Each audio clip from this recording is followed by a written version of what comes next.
안녕하십니까. 조국혁신당 비례대표이자 외교통일위원회 위원 김준영입니다. 한미동맹은 극우 동맹이 아닙니다. 존경하는 국민 여러분, 지난 6일 미국 공화당의 영킴 하원 의원이 한미동맹과 관련된 기고문을 현지 매체에 실었습니다. 그 내용이 가관입니다. 영킴 의원은 기고문에서 이렇게 주장했습니다. 광화문에 모인 탄핵 반대 세력이 태극기와 성조기를 함께 들고 있는 모습에 주목해야 한다. 윤석열 탄핵 주도 세력이 한미동맹을 폄훼하고 있다. 내란 동조자들의 논리와 하등 다를 게 없는 엉터리 주장입니다. 심지어 극우의 대표격인 정광훈 씨는 과거 영킴 의원을 설득해 미국 의회의 한반도 평화 법안을 막았다고 자랑한 바 있습니다. 이번 기고문도 그와 무관치 않을 거란 합리적 의심이 듭니다. 저는 한미동맹과 대한민국 민주주의를 왜곡하고 본질을 호도하는 행태에 깊은 유감을 표하며 이에 대한 분명한 입장을 밝히고자 합니다. 첫째, 민주적 절차를 왜곡한 영킴 의원의 발언을 규탄합니다. 내란 숙의 윤석열의 탄핵은 지난 12월 14일 국회에서 민주적 절차에 따라 진행되었습니다. 민주주의의 심장을 자처하는 미국의 하원 의원이 되레 민주주의를 지키려 행한 탄핵의 본질을 호도했습니다. 내란 숙의 윤석열과 그 동조 세력의 스피커를 자처했습니다. 참으로 유감입니다. 둘째, 국민의힘의 기고문 악용은 국민 기만입니다. 국회의원이기를 포기하고 관잡 인간 방패가 되어 윤석열을 비호 중인 자들이 이 기고문이 호재로 다가왔겠지요. 곧바로 얼씨구나 하고 써먹고 있습니다. 어제 국민의힘은 기고문 내용을 통째로 인용한 대변인 논평에서 이렇게 주장했습니다. 한국 정치권과 국민들이 귀담아 들어야 할 의미 있는 지적이다. 국민의힘은 한국의 대외 신인들을 떨어뜨려 반사이익을 얻으려는 시도를 막겠다. 지금 자기소개하고 있습니까? 한국의 대외 신인들을 땅바닥에 처박은 자, 외교를 망치고 동맹을 훼손한 자가 누구입니까? 하룻밤 기염으로 외국 정상을 황급히 출국하게 만들고 미국 대사 전화를 무시해 외교적 결례를 저지르게 한 자가 누구입니까? 모두 윤석열과 그 하수인들 아닙니까? 이러다 사실은 계엄도 야당이 선포했다고 말할 지경입니다. 지금 이 순간에도 국민의힘은 극우 논리를 답습하며 엉터리 주장을 확대 재생산하고 있습니다. 이는 단순한 정치적 실책이 아니라 국민 기만입니다. 제발 부끄러움을 하십시오. 셋째, 김태효 안보실 1차장을 둘러싼 의혹을 해명해야 합니다. 지금껏 윤석열 정부의 외교 참사마다 김태효가 있었습니다. 사도광산 논란 때 중요한 것은 일본의 마음이란 망발로 피해자 가슴에 대못을 박은 자, 미국 대통령 후보가 자기 가르침을 받아야 한다며 오만방자하게 말한 자, 한미가 그 사실상 핵공유를 한다며 떠들다가 미국에 바로 즉각적으로 면박당한 자가 바로 김태효입니다. 어제 민주당 정동영 의원은 김태효 차장이 골드버그 주한 미국 대사에게 계엄이 불가피했다는 망언을 했다고 밝혔습니다. 심지어 골드버그 대사가 김태효를 윤석열의 뇌수라 칭했다는 증언도 나왔습니다. 김태효 차장이 곧바로 반박했습니다만 국민 여러분도 잘 아시다시피 그의 강력한 부정은 강력한 사실이 되어 돌아왔습니다. 김태효 차장에게 경고합니다. 그리 당당하다면 국회에 나와 선서하고 증언하십시오. 국회 운영위 정인 출석은 비로한 핑계를 대며 불출석하면서 외교 참사의 마디마다 어렁거렸던 윤석열의 뇌수 김태효는 숨지 말고 나오십시오. 국민 여러분, 민주주의와 진실의 힘은 셉니다. 한미동맹은 극우동맹이 아닙니다. 한미동맹은 특정 정권의 실책을 덮는 방패도 아닙니다. 윤석열 정부와 국민의힘은 더 이상 국민을 기만하지 마십시오. 윤석열은 응당한 처벌을 받고 국민의힘은 하루빨리 해산하길 바랍니다. 감사합니다. 수고하셨습니다.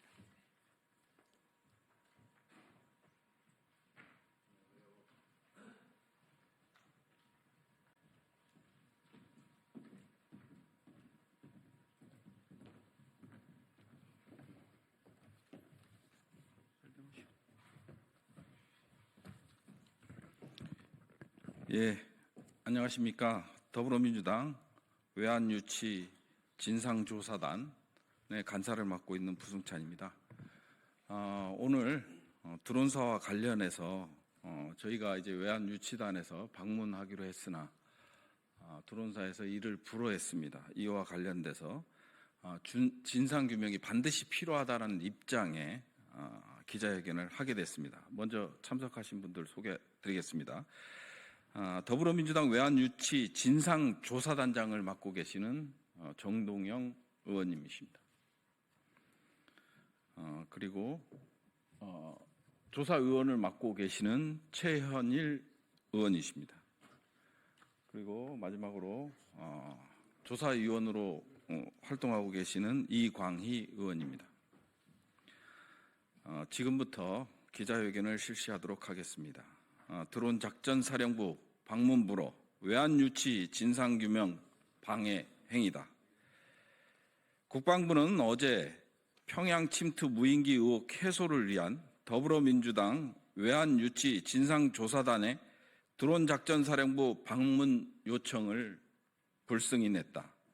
더불어민주당 외환유치 진상조사단은 북풍몰이 목적의 평양 무인기 침투 의혹 진상규명을 방해하는 국방부를 강력히 비판하며 수사당국은 진상규명을 적극적으로 방해하고 은폐하는 드론작전사령부에 대해 즉각 수사를 개시할 것을 촉구한다.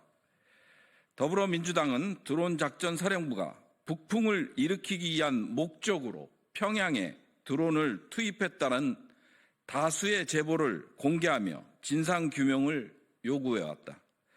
그러나 드론작전사령부 측은 국회에 자료 제출 자체를 거부하거나 요구한 것과 무관한 자료를 제출하는 등 진상규명을 교묘한 방식으로 방해해왔다.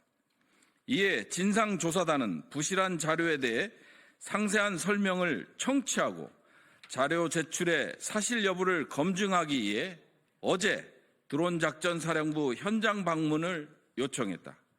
그러나 국방부는 본 현장 방문 요청이 부대관리 훈령상의 정치인 부대 방문 목적에 부합하지 않으며 특정 정당에 대한 의견 공표 행위로 비춰질 수 있고 또 이미 드론작전사령부가 국회 자료 요구에 답변을 제출하고 있다라는 이유 등을 들며 방문 요청을 불승인했다.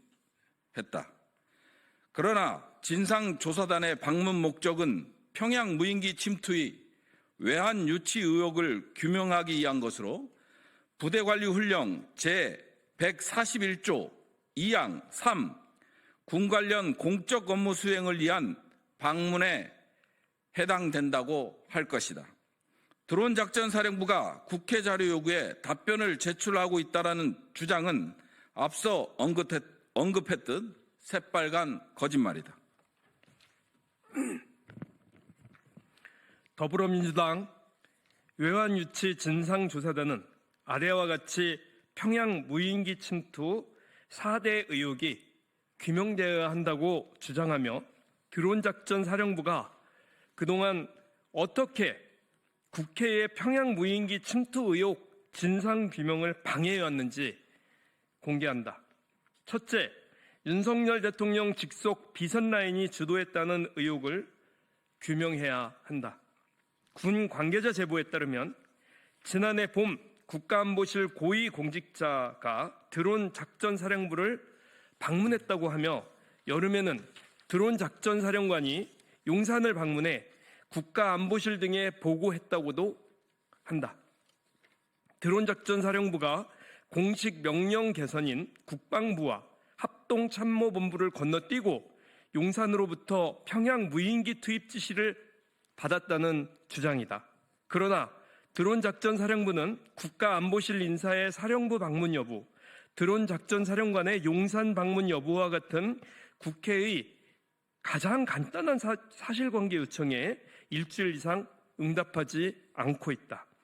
둘째, 이미 신뢰성 잃은 의심 무인기 기종 재고 현황을 검증해야 한다. 드론작전사령부는 지난해 10월 21일 총 4대가 파손됐다고 제출하더니 12월 11일에는 그 외에도 수대가 더 파손됐다고 밝혔다. 드론작전사령부는 해당 무인기 일부가 그 사이에 파손되거나 유실됐느냐는 단순한 질문에도 조사 중이라 밝힐 수 없다는 말로 일관하고 있다. 셋째, 드론작전사령부가 공개하지 않고 있는 2024년 10월 상황일지를 확인하고 검증해야 한다. 드론작전사령부의 자료제출 회피 행태는 정보사령부가 12월 3일 등의 상황일지를 국회에 제출한 것과 매우 대조적이다. 상황일지에 평양 침투 드론 관련 내용이 담겼을 가능성은 적으나 이는 명백한 자료제출 회피가 아닐 수 없다. 넷째, 드론 작전 사령부에 삐라통을 제작할 수 있는 3D 프린터가 있었는지 관련 사실을 확인해야 한다. 또 다른 제보에 따르면 드론 작전 사령부 보유한 3D 프린터를 활용해 삐라통을 제작해 무인기에 탑재해 평양에 보냈다. 조사단은 이를 확인하기 위해 드론 작전 사령부가 보유한 전자 IT 기기 목록을 요청했으나 사령부 측은 엉뚱하게도 PC, 모니터, 프린터, 스캐너 등 장비를 갖고 있다고 밝히고 세부 목록은 제출하지 않았다. 이 역시 명백한 자료 제출 회피다. 더불어민주당 외환유치 진상조사단의 드론작전 사령부 방문은 평양 무인기 침투 관련 사실관계를 확인하기 위한 군 관련 공적 업무 수행을 위한 방문으로 국방부의 방문 불허 조치는 납득할 수 없다. 드론작전 사령부가 국회 자료 제출 요구에 성실히 응했어도 방문의 필요성은 없었을 것이다. 수사기관은 김용대 드론작전 사령관과 핵심 참모들에 대해 수사에 즉각 착수하기 바란다.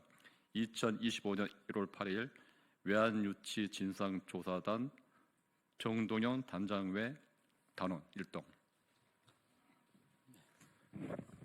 예, 마지막으로 우리 외환유치 진상조사단장님의 말씀이 있겠습니다. 예, 내란죄도 엄청난 죄입니다만 외환죄는 내란죄보다 그 폭발력에 있어서 수백 배 더 큰 천인공노할 범죄입니다. 그동안 장군들, 사령관들 등 뒤에 숨어서 실체를 드러내지 않고 있었던 국가안보실이 등장하고 있습니다. 군사작전 쿠데타의 실행 명령은 김용현 전 국방장관님이 분명하지만 이 외환죄의 사령탑 그리고 최상목 부총리에게 내란숙의 윤석열이 전달한 비상입법기구를 기획한 사령탑은 아직 드러나 있지 않습니다.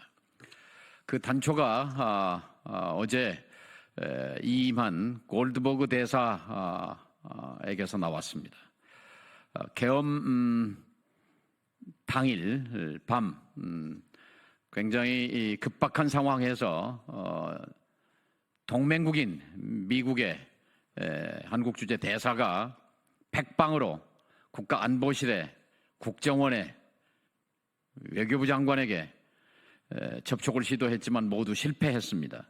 그리고 최초로 접촉이 된 사람이 계엄 해제 결의 이후 국회가 12월 4일 새벽 1시에 계엄 해제 결의를 한 몇 시간 뒤에 국가안보실 차장 김태효 씨와 첫 통화가 됐습니다.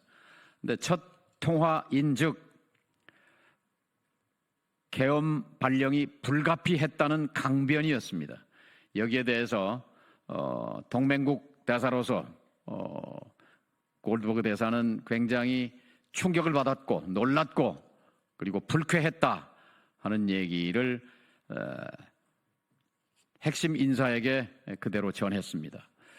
이 얘기를 들어서 제가 어제 언론에 김태효 안보실 차장이 계엄 해제 이후에 계엄의 필요성을 미국 대 강변한 것은 그로 미루어 봐서 이 계엄 기획 과정에서 안보실의 핵심으로서 여기에 연루돼 있을 관여돼 있을 가능성이 크다는 반증이다 이런 말씀을 드렸습니다. 오늘 이 드론사 방문이 불허된 것과 관련해서도 등장하는 것이 국가안보실입니다. 이미 부승찬 의원이 언론을 통해서 공개한 대로 드론사 부대원의 증언을 통해서 V의 지시다. V라는 건 VIP, 내란숙의 윤석열을 말하는 것입니다. V의 지시다. 그리고 안보실 직통으로 명령이 내려왔다 하는 증언을 드론사 부대원으로부터 받았고 이것을 공개한 바 있습니다. 바로 이 드론사는 합참의 직속 직할 부대입니다. 함에도 불구하고 합참을 통하지 아니하고 대통령실에 있는 국가안보실을 통해서 드론사를 움직이려고 했던 이 증언이야말로 이 외환죄, 북풍을 유도해서 북한의 군사적 도발을 유도해서 이걸 빌미로 비상계엄을 선포하려고 했던 외환 유치죄의 명백한 증거의 하나입니다. 특히 오늘 말씀드린 대로 지난 6월경 안보실 핵심 관계자가 드론사령부를 방문했고 드론사령관이 그 이후에 용산 대통령실 국가안보실을 방문했던 내용을 즉각 수사에 착수해야 합니다. 공조본부는 이 드론사령부와 국가안보실에 대해서 외환죄 유치에 대한 수사를 즉각 개시해 줄 것을 요청합니다. 국방부와 합참이 이 드론사가 직접 용산과 거래한 데 대해서 배제된 증거는 지난 국정감사 때 국방위에서 김용현 당시 국방부 장관에게 평양 무인기 침투 사실을 물었을 때 그런 적이 없다고 부인했다가 어디론가 사실관계를 확인한 뒤에 다시 말을 번복했습니다. 확인해 줄 수 없다라는 것이었습니다.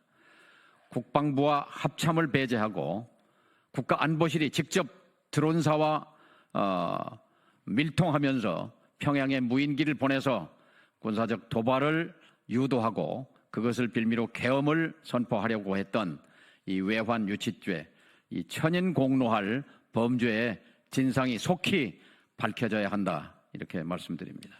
이상입니다.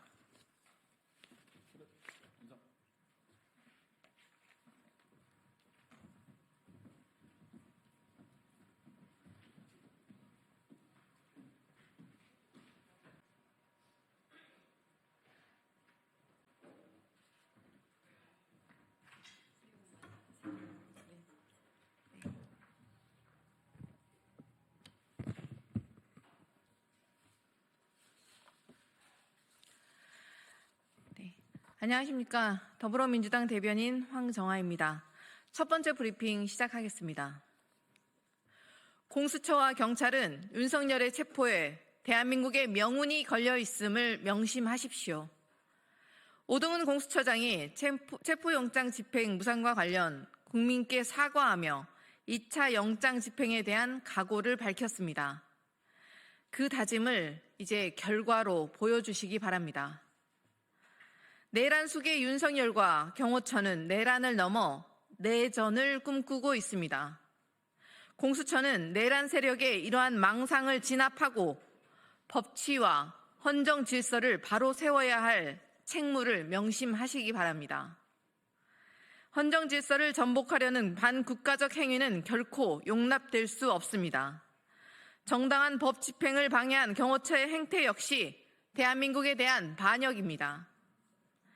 이번에 반드시 영장 집행을 완수해 내란 수계 윤석열의 헌정 질서 파괴와 무정부적 카오스를 끝내주기 바랍니다. 윤석열의 체포가 지연되면 법치는 뿌리째 흔들리고 사법 시스템은 붕괴할 것입니다. 사법부도 체포영장을 재발부하며 법치와 사법 정의를 바로 세우라고 요구하고 있습니다. 공수처와 경찰은 윤석열 체포가 내란 종식의 첫발이자 대한민국의 명운을 가르는 중대한 역사적 과업임을 유념하고 단호히 영장 집행에 임해주기 바랍니다. 더 이상의 무능과 미숙함은 용인되지 않습니다. 공수처와 경찰은 2차 영장 집행이 마지막이라는 각오로 모든 가용 인력과 자원을 투입해 내란 수괴를 반드시 체포하십시오. 네, 두 번째 브리핑 시작하겠습니다. 경호처는 내란 수괴의 사병, 반란군을 위한 관용이나 선처는 없을 것임을 명심하십시오. 대통령 경호처가 정당한 법 집행을 맡겠다고 관저에 철망과 차벽을 삼중으로 쳐 서결산성을 쌓았습니다. 심지어 경호처는 체포조를 꾸려 법을 집행하는 경찰들을 역으로 체포할 궁리까지 하고 있다니 경호처가 내란 수괴 윤석열의 사병을 넘어 반란군을 꿈꾸고 있는 것 같습니다. 국민에게 총뿌리를 겨눈 내란 수괴를 지키겠다고 국민과 헌법 질서에 맞서는 것은 반역임을 경호처에 엄중히 경고합니다. 반란군을 자처하는 대통령 경호처에게 남은 명예는 단 한 점도 존재하지 않습니다. 내란을 내전으로 만들려는 반란군, 경호처에게 엄정한 법의 철퇴가 내려져야 합니다. 공수처와 경찰은 경호처가 체포영장 집행을 방해하면 일말의 관용이나 선처도 없이 즉각 현행범으로 체포하기 바랍니다. 내란 수괴 윤석열과 경호처의 법의 엄중함을 깨닫게 하십시오. 내란 수괴 윤석열은 물론이고 경호처를 반란군으로 전락시킨 박종준 경호처장과 간부들을 내란 주요 종사자로 엄중히 처벌하십시오. 대한민국과 국민은 더 이상 내란에 허비할 시간이 없습니다. 공수처와 경찰은 신속하게 체포작전을 수립해 정당한 법 집행에 저항하는 윤석열과 경호처를 모두 잡아들이기 바랍니다. 이상입니다.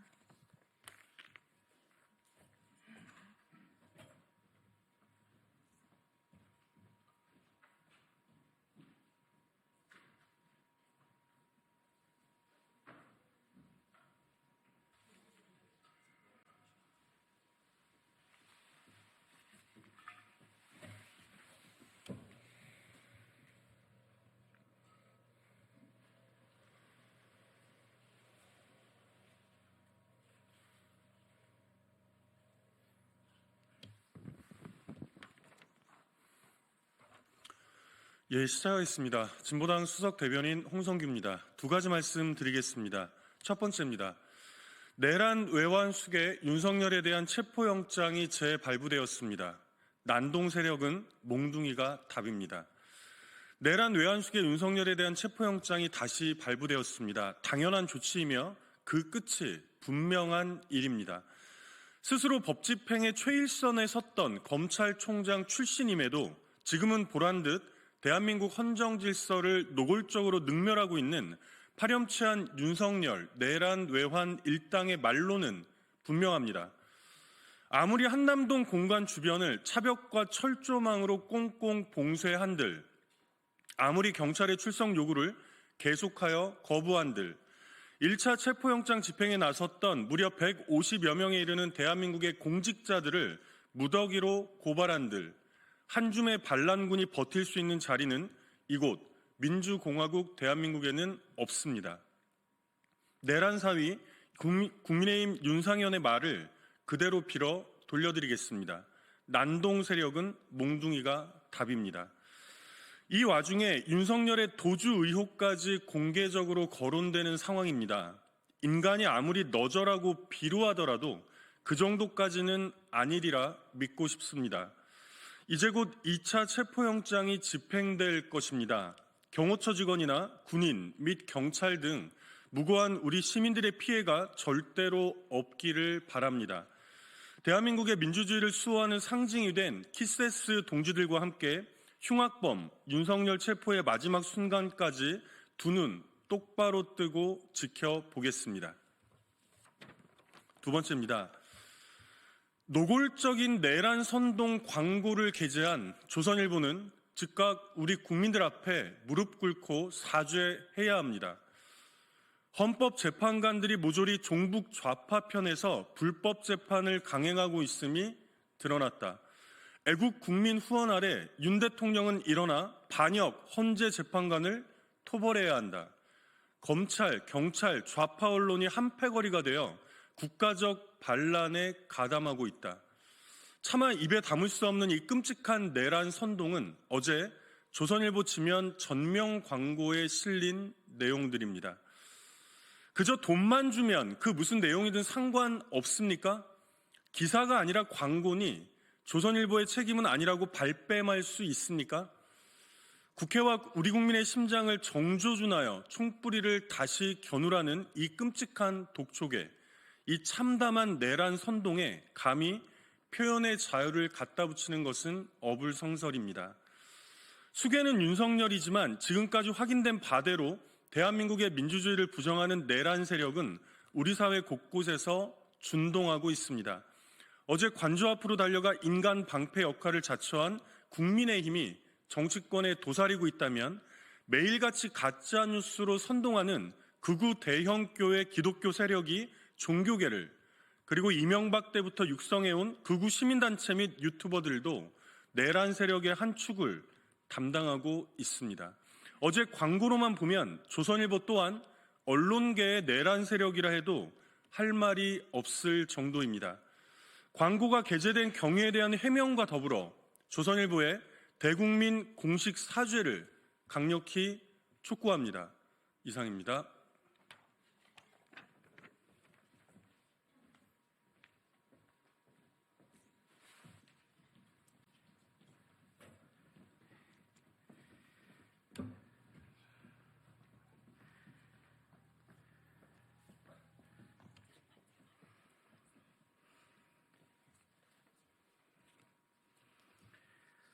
네, 안녕하십니까. 국회 환경노동위원회 소속 더불어민주당 국회의원 박홍배입니다. 지금부터 비정규직 근로자 지원 활성화 법안 발의 기자회견을 시작하겠습니다. 먼저 기자회견 참석자를 소개해드리겠습니다. 박재철 한국비정규직 노동단체 네트워크 공동의장님 참석하셨습니다. 이오표 성북노동권익센터 센터장님 참석하셨습니다. 최영진 부천시 비정규직 근로자 지원센터 센터장님 참석하셨습니다. 이남신 한국비정규직 노동센터 공동대표님 참석하셨습니다. 정찬미 전국요양보호사협회 회장님 참석하셨습니다. 장수영 마니또 집행위원님 참석하셨습니다. 오늘 기자회견은 비정규직 근로자 지원 활성화에 관한 법률 발의 취지와 내용에 대해서 말씀을 드리고 이어서 현장 발언을 들은 다음 기자회견문을 낭독하는 순서로 진행을 하겠습니다. 먼저 법안 취지입니다. 대한민국의 노동시장 이중구조가 갈수록 심화되고 있습니다.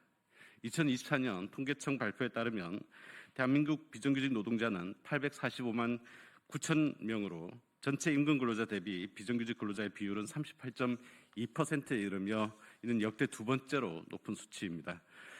비정규직뿐만 아니라 파견, 하청 노동자와 플랫폼 프리랜서 등 비정형 노동자 또한 증가하고 있습니다. 그러나 이렇게 비정규직 노동자는 증가하고 있지만 여전히 우리 사회는 이들을 보호하지 못하고 제도 밖으로 내몰고 있습니다.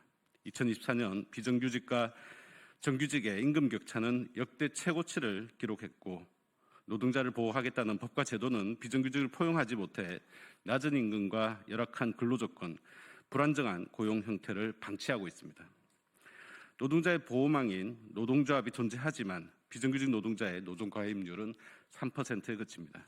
이렇게 제도 밖 비정규직 노동자는 대부분 비영리단체나 지방자치단체의 행정조직에서 운영하는 비정규직 노동지원센터를 통해 보호받습니다.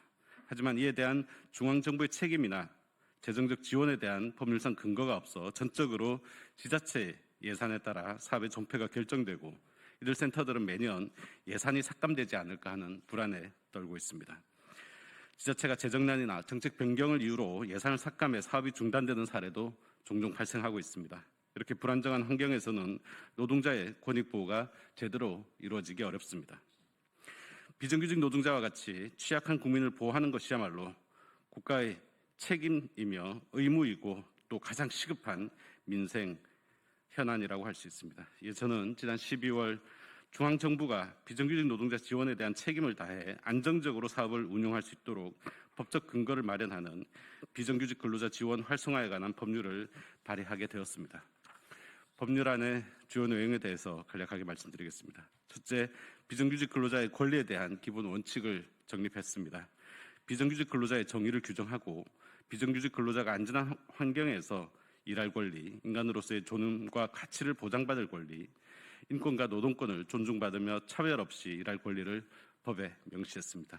둘째, 비정규직 근로자에 대한 국가의 책임을 분명히 했습니다. 고용노동부 장관은 비정규직 근로자에 관한 조사와 연구, 지원에 필요한 재원 조성 등의 내용을 담은 기본 계획을 5년마다 수립하도록 하고 비정규직 근로자 실태 조사를 정기적으로 실시하여 공표하도록 하여 비정규직 보호를 위한 국가의 책무를 다하도록 규정했습니다. 셋째, 비정규직 근로자 지원 사업에 대한 법적 근거를 마련했습니다. 비정규직 노동자 지원 사업에 대해 국가나 지방자치단체에서 예산, 기금, 세제 등을 지원할 수 있도록 법적 근거를 마련했습니다. 정부의 재정적 지원이 비정규직 노동자의 권익 보호를 위한 사업을 보다 안정적이고 장기적으로 지속될 수 있도록 하는 발판이 되어줄 것입니다. 어떠한 노동도 차별과 불합리 속에 방치되어서는 안 됩니다. 그리고 이들을 보호할 책임은 국가와 정부에게 있습니다. 제가 발의한 법안을 통해 노동 취약계층의 사회 안전망을 조성하고 노동시장 이중구조를 근본적으로 해결할 수 있는 적극적인 논의가 이어지기를 기대합니다. 이어서 현장 발언 듣도록 하겠습니다. 발언은 박재철 한빈의 공동의장님, 정찬미 전국요양보호사협회 회장님, 장수용 마니또 집행위원 순으로 진행하도록 하겠습니다.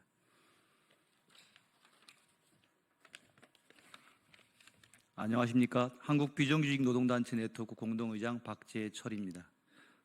우리 사회는 수많은 노동자들의 노동에 근거해 생존하고 있습니다. 노동자들이 곳곳에서 오늘도 묵묵히 자기 역할을 함으로써 우리는 불편하지 않게 일상을 향유해 가고 있습니다. 하지만 오늘 한국 사회 노동 현실은 그렇게 좋지 않습니다. 대한민국 헌법은 모든 일하는 사람들이 권리를 보장받을 수 있도록 정하고 있습니다. 하지만 우리 사회 90%에 가까운 노동자들은 그 권리를 누리지 못하고 있습니다. 일주일 15시간 미만의 단시간 노동으로 일하고 있는 아르바이트 청년에서 3개월마다 근로계약서를 썼다, 사직서를 썼다를 반복하고 있는 아파트 고령 청소 경비 노동자들에 이르기까지 최저임금을 받으면서도 취약한 고용환경과 노동환경에서 일하고 있는 노동자들이 점차 늘어나고 있습니다. 뿐만 아니라 과학기술과 산업의 발전으로 과거의 고용관계를 벗어나 플랫폼을 통한 다양한 고용이 이루어지면서 일하면서도 노동자로 보호받지 못하는 법의 사각지대 노동자들도 증가하고 있습니다. 비정규직 및 취약 노동자들이 증가하고 비전형적인 노동자들이 확산되면서 법이 있어도 법을 찾지 못하거나 아예 법의 보호를 받지 못하는 노동자들이 증가하고 있습니다. 헌법에 보장된 노동권을 보호하지 못하고 있는 다수의 노동자들의 노동권을 보호하기 위해서는 법 개정을 포함해 여러 가지 새롭고 혁신적인 조치가 필요하다고 생각합니다. 그동안 노동행정은 노동부의 고유한 전유물로 인식되어 왔습니다. 그러나 이런 사고방식으로는 현재 노동권 공백 상황을 메우기 어렵습니다. 이제는 그저 지켜볼 것이 아니라 국가와 지방 정부가 적극 개입하고 역할을 수행해야 될 때입니다. 10년 전부터 지방자치단체는 비정규직 취약 노동자들의 노동권 보호를 위해 생활 밀착형 노동행정 서비스를 시행해 왔습니다. 현재는 전국 60개 지방자치단체가 비정규직 노동자 지원센터, 노동권익센터라고 불리는 지방정부 노동센터를 설치 운영하고 있고 30여 개의 지방자치단체는 비정규직 및 취약 노동자 권리 보호를 위한 기본 계획을 수립하고 이를 시행하고 있습니다. 그 결과 그동안 노동권에서 소외되었던 많은 노동자들이 자신이 일하고 생활하는 공간에서 상담을 받고 교육을 받고 맞춤으로 지원받을 수 있는 체계가 마련되었습니다. 지역별로 보면 연간 수천 명의 노동자들이 이 서비스의 도움을 받고 있습니다. 이제 우리는 10년 넘는 기간 동안 진행해온 지방정부 노동센터를 비롯한 생활밀착형 노동행정을 전국 모든 곳으로 확산해 우리 곁에서 묵묵히 일하고 있는 비정규직 취약 노동자들의 노동권을 보호하고 그들의 노동을 응원하고자 합니다. 대한민국에서 일하는 모든 국민은 자신이 일하고 있는 일터에서 생활하는 곳에서 자신을 위한 노동행정 서비스를 받을 수 있도록 만들어 가고자 합니다. 박홍배 의원님이 12월에 발의하신 법안은 비정규직 근로자들을 위한 이러한 시스템과 제도를 만들어가는 기본 내용입니다.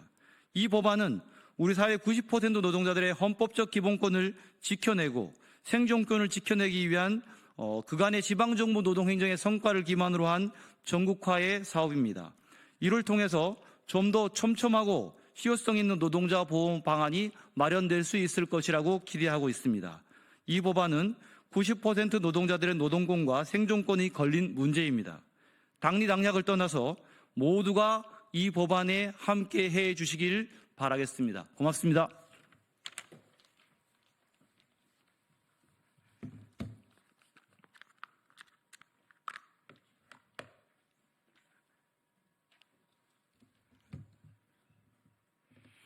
안녕하십니까.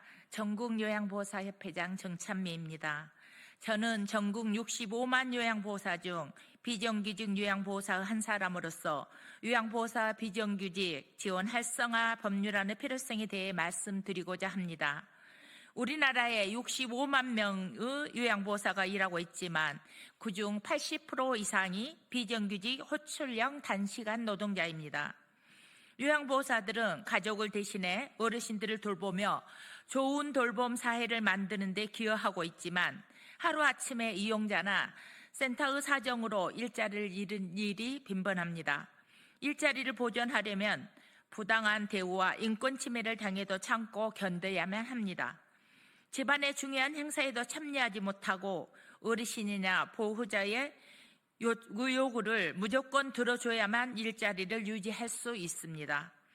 이용자 사정에 따라 비자발적 실직을 당했을 때도 요양보호사 지원해주는 제도는 없습니다. 스스로 구직 사이트를 찾아다니며 새로운 일자리를 구해야 합니다. 이러한 구조 속에서 3년 이상 장기근속을 하는 요양보호사에게 주어지는 장기근속 장려금을 받은 사람이 27.5%에 불과합니다. 이는 비정규직 호출형 노동 구조가 초래한 문제이며 이러한 노동 환경에서 안정적이고 질 높은 돌봄이 제공되기는 어렵습니다. 더욱 심각한 문제는 인권 침해와 부당한 대우에 대한 보호 장치가 부재하다는 점입니다. 많은 요양보호사들이 성희롱, 폭언, 폭행까지 경험하지만 이를 신고해도 제대로 보호받지 못합니다. 오히려 문제를 제기하면 일자리를 잃는 상황이 발생하기도 합니다. 장기 군속을 원한다면 이런 부당한 대우를 참고 견뎌야만 하는 구조입니다. 이는 노인 돌봄 인력 부족이라는 사회적 문제를 더욱 심화시키고 있습니다. 정부와 지자체는 초고령 사회로 접어드는 현실 속에서 노인 돌봄 인력을 부족을 해결하기 위해 외국인 노동자 유입을 고려하고 있습니다. 그러나 우리나라 요양보호사 자격증 취득자가 250만 명이 넘는 현실에서 현장에서 일하는 사람은 겨우 65만 명뿐입니다. 이는 요양보호사가 안정적이지 못한 직업으로 인식되기 때문입니다. 낮은 처우와 불안정하고 고용 환경이 개선되지 않은 한 국내 인력이 유학 현장으로 유입되기는 어렵습니다. 유학보호사들이 안정적으로 일할 수 있는 환경을 만들기 위해 다음과 같은 제도적 변화가 필요합니다. 첫째, 부당한 대우에 대한 신고 및 구제를 보장하는 시스템이 마련되어야 합니다. 요양보호사들이 인권을 보호받으며 일할 수 있도록 상담 및 지원 기관이 설립되어야 합니다. 둘째, 비자발적 실직에 대한 지원 제도가 도입되어야 하며 안정적인 재취업을 위한 정책적 뒷받침이 필요합니다. 셋째, 정부는 요양보호사 처우와 권익 향상을 위해 장기요양법을 개정하고 지자체는 예산을 확보하여 처우 개선 조례를 실행해야 합니다. 넷째, 모든 비정규직 노동자들이 차별받지 않고 안정적으로 일할 수 있도록 비정규직 노동 환경 개선에 힘써야 합니다. 마지막으로 좋은 돌봄은 안정된 노동 환경에서 시작됩니다. 요양보호사가 행복해야 돌봄을 받은 어르신도 행복할 수 있습니다. 초고령 사회를 준비하기 위해 정부와 지자체는 요양보호사의 노동환경 개선과 처우 향상에 실질적인 관심과 지원을 기울여야 합니다. 노동이 존중받고 일하는 사람이 자부심을 느낄 수 있는 사회를 만들어야 합니다. 그것이 바로 우리가 지향해야 할 돌봄 사회의 시작이라고 생각합니다. 감사합니다.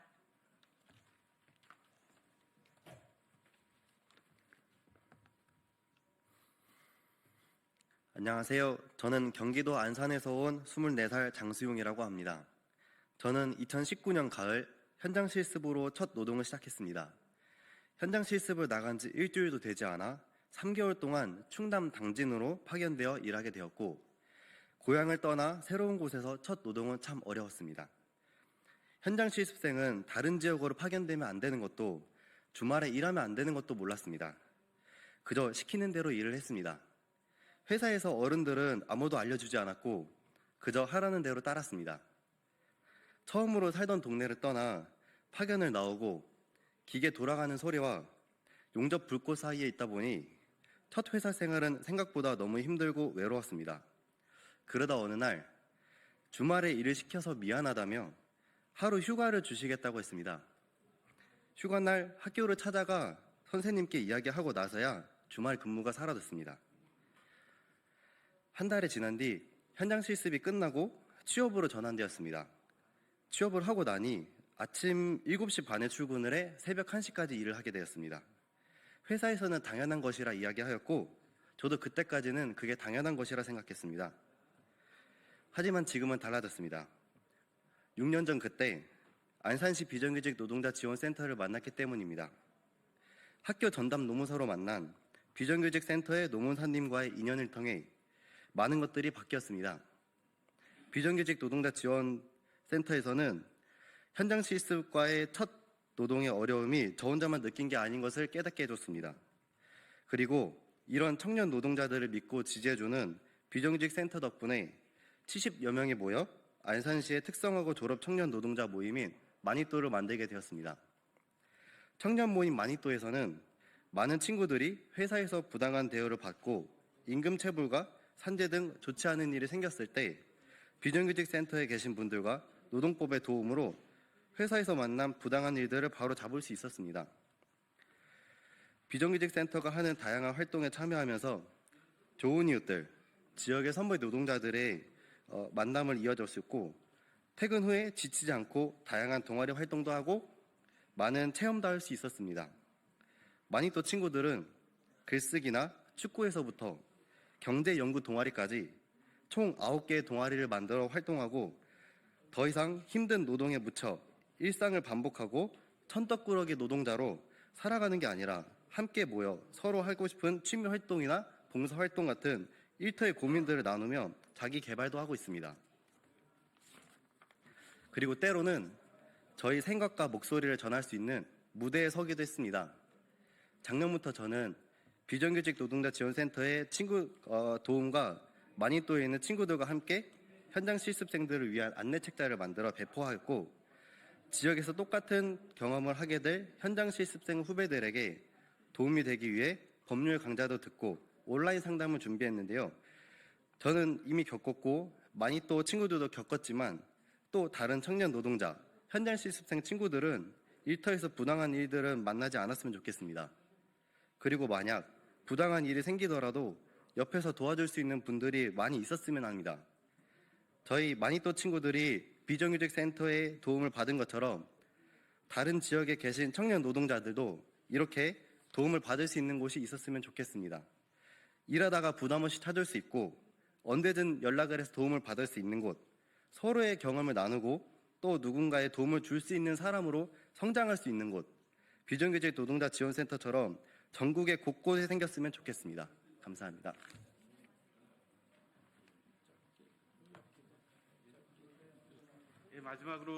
마지막으로 이호표 성북노동권익센터장님께서 기자회견문을 낭독하고 기자회견을 마치도록 하겠습니다. 네, 저는 성북구 노동권익센터에서 일하고 있는 이호표라고 합니다. 기자회견 낭독하겠습니다. 3에서부터 시작하는 노동 취약계층 보호, 노동시장 이중구조 해소를 위한 척경이다. 대한민국은 명실상부 선진국 반열에 올라서게 되었지만 우리의 노동현실은 대려 불평등과 양극화가 심화되고 있다. 2024년 8월 기준 대한민국 비정규 노동자는 845만 9천 명이며 정규직과 비정규직의 임금 격차는 역대 최고치를 기록했다. 어려운 처지에 놓인 노동계층의 보호와 지원을 위해 비영리 단체와 지방자치단체가 지난 10여 년 동안 지방정부 예산으로 노동센터를 운영하고 있다. 하지만 중앙정부의 재정적 지원이나 계획 의무 등에 대한 법률적 근거 없이 재정 여건과 정책 방향에 따라 사업이 중단되거나 축소되는 등 안정적인 사업 집행에 어려움을 겪고 있으며 경북, 충북, 강원 지역은 노동센터가 한 곳도 없는 등 전국적 운영이 어려운 실정이다. 지난 12월 박홍계 의원이 발의한 비정규직 근로자 지원 활성화에 관한 법률안은 대다수 취약계층 노동자 당사자들에게 사회 안전망을 제공하고 노동시장 이중구조 개선에 기여해온 노동센터들이 전국적인 역할을 할 수 있도록 지원하는 내용을 담고 있다. 이번 법률안 제정을 통해 박홍계 의원실과 한국 비정규직 노동장치 네트워크는 취약계층 노동 당사자 눈높이에서 지역에 맞춤해 노동자들의 권익을 보호하고 노동시장 이중구조를 근본적으로 해결해 보다 평등한 대한민국을 만드는 데 앞장서 나갈 것이다. 2025년 1월 8일 더불어민주당 국회의원 박홍배 한국비정규노동센터 네트워크. 네, 감사합니다.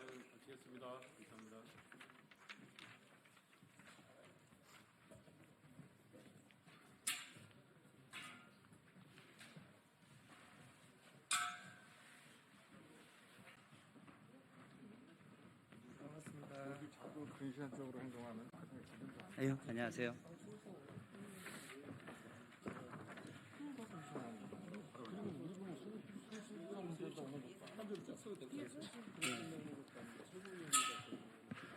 예, 기자 여러분 반갑습니다. 윤석열 탄핵 국회의원 연대에서 긴급 기자회견을 시작하겠습니다.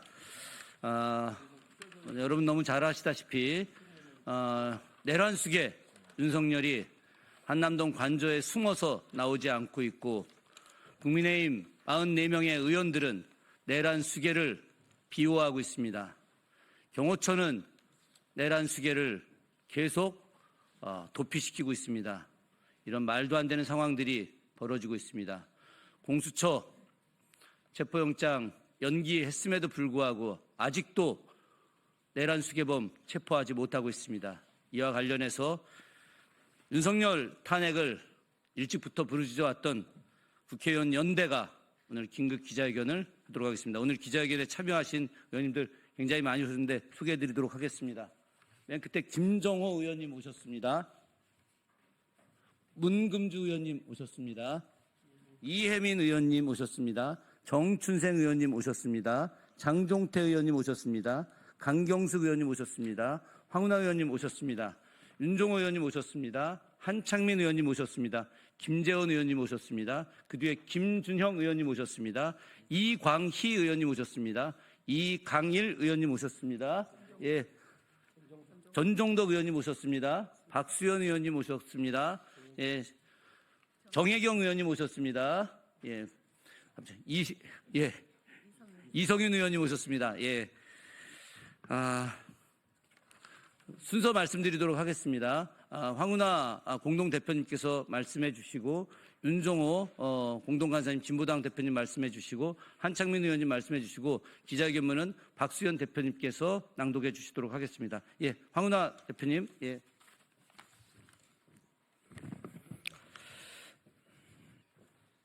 네, 황운하 의원입니다.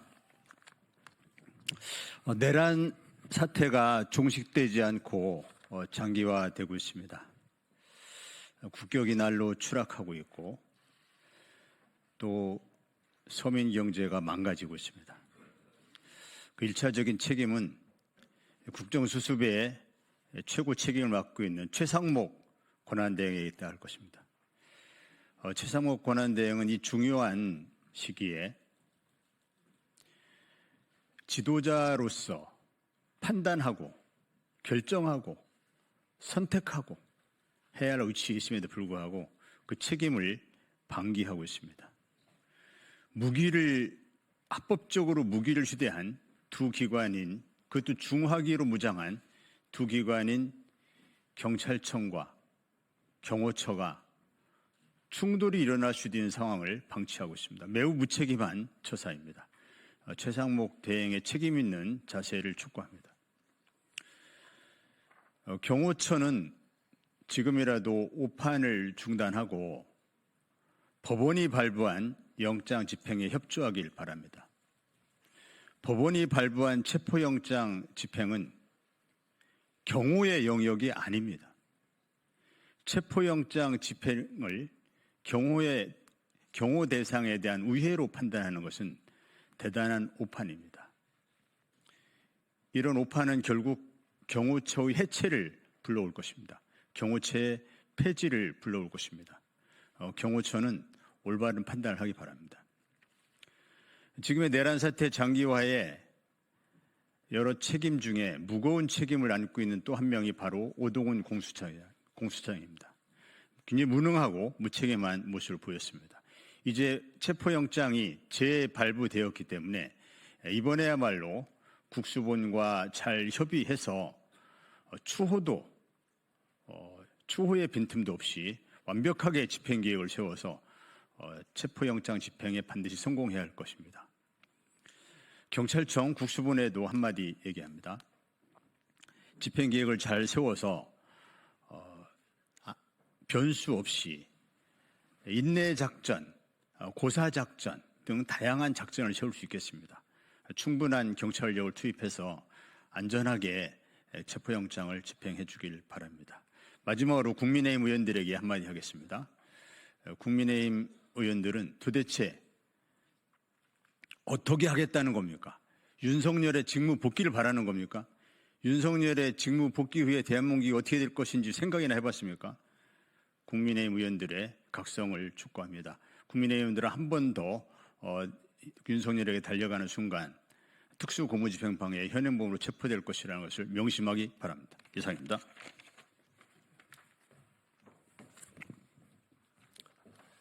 예, 윤석열 탄핵 국회의원 연대 간사를 맡고 있고 진보당 원내대표 윤종호 의원입니다. 비상계엄 내란 사태가 일어난 지 한 달이 지나고 있지만 내란 우두머리인 윤석열을 아직 체포하고 있지 못하고 있습니다. 있을 수 없는 일입니다. 대한민국의 법치가 살아있음을 증명하려면 지금 당장 윤석열을 체포해야 합니다. 법원이 윤석열에 대한 체포영장을 다시 발부했습니다. 두 번의 실패는 결코 용납될 수 없습니다. 최상목 대통령 근황 대행에게 강력하게 권고합니다. 현재 대한민국에서 법치를 수호해야 할 가장 큰 책임은 최상목 대행입니다.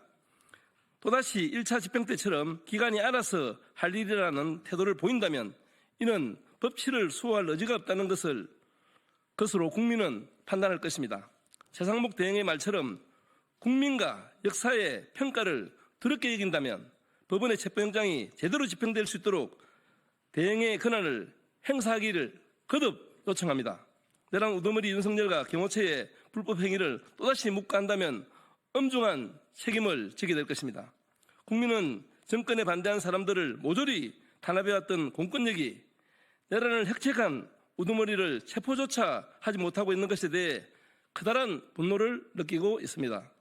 공조부는 5시간이 아니라 얼마가 걸리더라도 경찰 특공대를 포함해 어떤 수단을 동원해서라도 반드시 윤석열을 체포하여 대한민국 법치가 살아있다는 것을 보여주시기 바랍니다. 네, 이상입니다.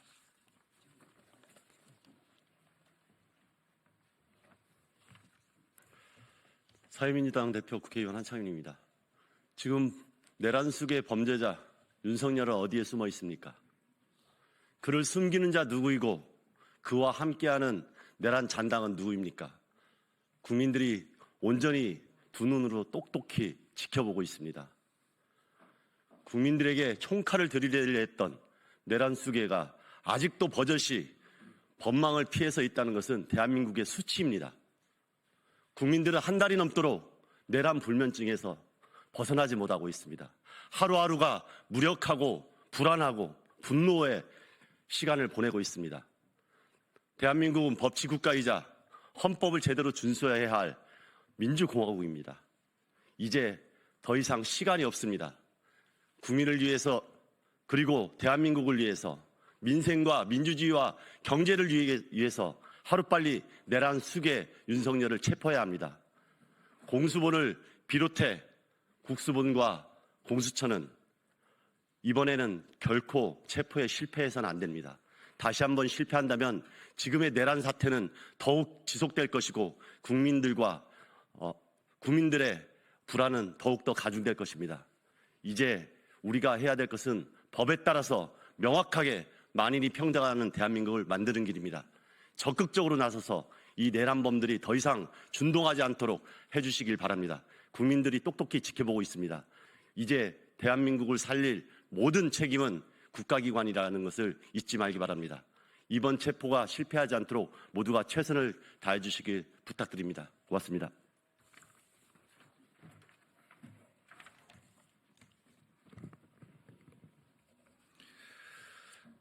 윤석열 탄핵 국회의원연대 공동대표를 맡고 있는 국회의원 박수현입니다. 오늘 기자회견문을 낭독하도록 하겠습니다. 윤석열은 국민이 보낸 오라줄을 순순히 받고 석고 대죄하라. 윤석열에 대한 정치, 사회적 평가는 이미 끝났다. 한평생 검사로 살아온 사람이 대통령이 되자 헌법 수호가 아니라 헌법 질서를 파괴한 것은 물론이고 이제는 관저에 꽁꽁 숨어 체포를 거부하는 도망자 신세로 전락했다. 윤석열은 모든 국민은 법 앞에 평등하다는 가장 중요한 헌법적 원칙을 무너뜨렸다. 헌법재판소 재판관들도 이 모든 과정을 지켜보고 있다. 결국 윤석열이 가야 할 곳은 감옥이며 이미 그가 있는 곳은 사실상 감옥이나 마찬가지다.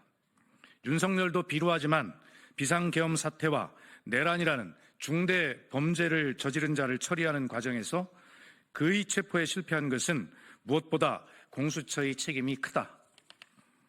지난 1월 3일 체포영장 집행 실패 사흘을 그냥 날려버렸고 결국 체포영장 시한이 만료될 때까지 윤석열이 관저에 있는지 없는지조차 파악하지 못했다. 특히 공수처는 경찰에 체포영장 집행을 일임하겠다고 했다가 경찰이 반발하면서 무능할 뿐만 아니라 무책임하다는 비판까지 나오게 만들었다. 이에 우리는 현장 경험이 부족한 공수처의 뼈아픈 실책이라고 인정하고 공수처가 2차 집행에 나설 때는 부족한 점을 보완해 반드시 윤석열을 체포할 것을 강력하게 요구한다. 만약 이번에도 영장을 제대로 집행하지 못한다면 대한민국은 법치 국가로서의 자격을 포기하는 것임을 반드시 명심하기 바란다. 공수처는 경호처와 경비단 소속 군인들의 숫자를 압도하는 경찰 인력을 투입하고 중화기로 무장한 경찰 특공대와 헬기 투입 등을 적극적으로 검토해야 한다. 또한 2차 영장 집행 당일 윤석열의 체포를 방해하는 자는 지위 고하를 막론하고 누구든 현행범으로 체포해야 할 것이다. 무너진 공권력의 권위를 바로 세우지 않으면 무법천지가 될 것이고 그 책임 또한 오롯이 공수처가 져야 할 것이다. 지난번 체포영장 집행 당시 경호처의 불법 행위를 제지하지 않은 최상목 대통령 권한 대행에게도 강력하게 경고한다. 만약 윤석열 경우에 병력을 더 투입하라거나 그를 보호하기 위한 말도 안 되는 지시를 한다면 우리는 내란 피호 세력에 동조하는 것으로 간주 최 대행에게 모든 법적 조처를 강구할 것이다. 6탄으로 영장 집행을 막겠다며 대통령 관저를 찾아간 44인을 비롯해 국민의힘 의원들 전체에게도 경고한다. 국회의원들이 법원에서 발부된 영장 집행을 저지하는 것은 법치 훼손이다. 극우 광신도 지지자들과 국회의원은 달라야 한다. 만약 당신들이 또다시 영장 집행을 방해한다면 공무집행 방해와 범인 도피죄로 모두 형사 고발할 것이다. 국회의원이라도 현행 범인에게는 불체포 특권이 적용되지 않는다는 사실을 명심하기 바란다.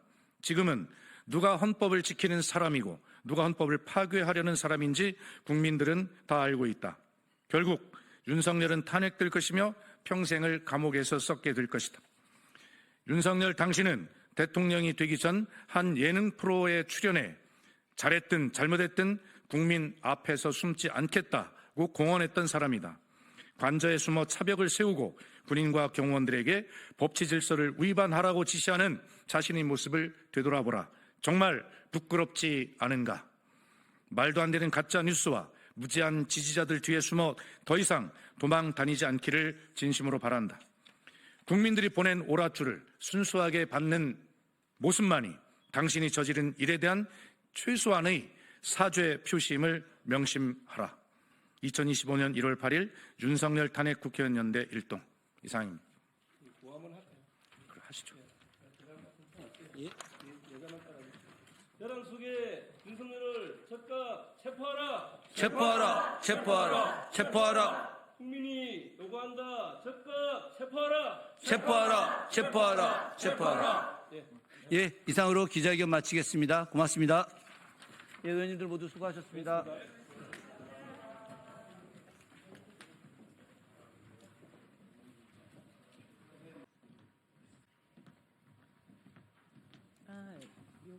요거를 확실하게 좀 적어야 되겠다. 농업위원회가 아니잖아. 저희가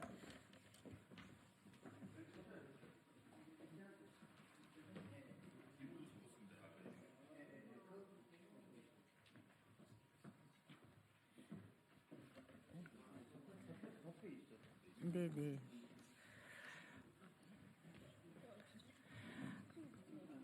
안녕하십니까. 농업민생사법 재의결을 촉구하는 야3당의 기자회견을 갖도록 하겠습니다. 남태령을 넘은 농민과 시민의 호소, 국회는 재의결 가결로 응답하기를 촉구합니다.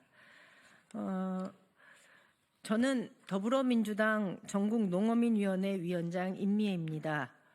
한덕수 총리가 거부권을 행사한 농업민생사법인 양곡관리법, 농산물 가격안정법, 농업재해보험법, 농업재해대책법에 대한 재의결 투표가 오늘 있을 예정입니다. 이에 따라 더불어민주당 전국농어민위원회와 야3당이 함께하는 농업민생사법에 대한 재의결 가결 투표를 촉구하는 기자회견을 시작하겠습니다. 다들 아시는 바와 같이 내란이 아직 종식되고 있지 않습니다. 내란 세력의 준동이 계속되고 있지만 우리 국민은 민주주의를 회복하고 공화정의 헌정 질서를 수호하고 일상의 삶을 되찾기 위해 매일매일 새로운 기적을 만들어내고 있습니다. 농민과 시민의 눈물겨우면서도 감동적인 연대가 지난 22일 남태령에서도 있었습니다. 그 역사를 여러분들은 기억하실 겁니다. 국민의힘은 송미령 장관과 윤석열 정부의 농업민생사법에 대한 거짓 선동을 부추기고 있지만 농민들의 투쟁에 연대한 국민들의 물결은 국민들이 결코 그들의 거짓말에 현혹되지 않는다는 것을 몸으로 보여준 그런 자리였습니다. 농업, 농촌, 농민을 살리기 위한 재의결 투표에서 가결, 표결해야 한다는 것을 오늘 이 자리에서 거듭 말씀드리면서 기자회견을 시작하겠습니다. 먼저 참석하신 분들 소개해드리겠습니다. 더불어민주당 최고위원이신 주철현 최고위원님 오셨습니다. 이병진 의원님 오셨습니다. 문대림 의원님 오셨습니다. 문금주 의원님 오셨습니다. 이모선 의원님 오셨습니다. 윤준병 의원님 오셨습니다. 이원택 농해수위 간사이신 이원택 의원님 오셨습니다. 그리고 함께해 주신 진보당 원내 부대표이신 전종덕 의원님 오셨습니다. 사회민주당 대표이신 한창민 의원님 함께해 주셨습니다.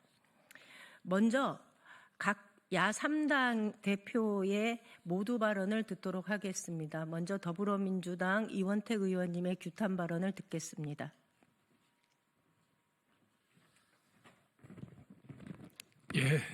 더불어민주당 농해수위 간사 이원택 의원입니다. 윤석열 정부 들어서서 사실 양국관리법, 농암법, 또 농업재해대책법, 재해보험법은 어제 작년과 오늘의 일이 아닙니다. 윤석열 정부 들어서서 계속 지속적으로 문제가 되어 왔습니다. 농민들의 재해 문제, 재해보험 문제, 계속 기후위기로 농민들 한가운데 기후위기가 재난으로 다가오고 있고요. 또 쌀값도 마찬가지입니다. 윤석열 정부 들어설 때부터 사실 농민들의 쌀값이 어려웠습니다. 농산물 가격이 어려웠습니다. 사실 윤석열 정부는 들어서서 수입선을 다변화하면서 수입을 통해서 어떤 물가 문제를 해결하겠다 이렇게 그런 어떤 정책적 입장을 갖고 있었습니다. 그러다 보니 국내에서 농산물을 안정적으로 생산하는 문제, 식량 안보 문제에 직결되는 그런 문제까지 연결되면서 금배추, 금사과, 농산물 수급이 제대로 되지 않는 문제들이 발생해 왔습니다.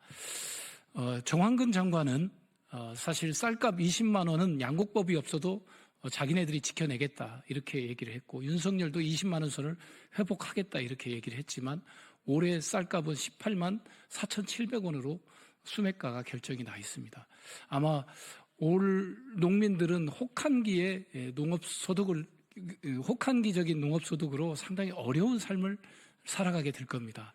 동절기 또 내년 올해 농사를 지어가야 할 농민들 입장에서는 제일 어려운 시기가 아닌가 싶습니다. 그래서 사실 농암법, 양곡법, 농업재해대책법, 재해보험법은 어제 일이 아니고 꾸준히 지속된 문제이기 때문에 이 부분에 대한 근본적 대책을 세우자는 건데 윤석열 정부와 송미령 장관은 이걸 수용하지 않고 있다 이렇게 보고 있습니다.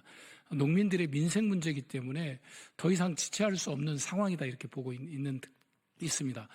이 과정에 계엄이 진행이 됐지만 이 계엄 속에서도 농민들의 민생 문제가 있기 때문에 최상목 권한대행, 한덕수 권한대행인 이 부분에 대해서 거부권을 행사하지 않고 수용해 주기를 바랬는데 결국 거부권을 행사하게 됐습니다.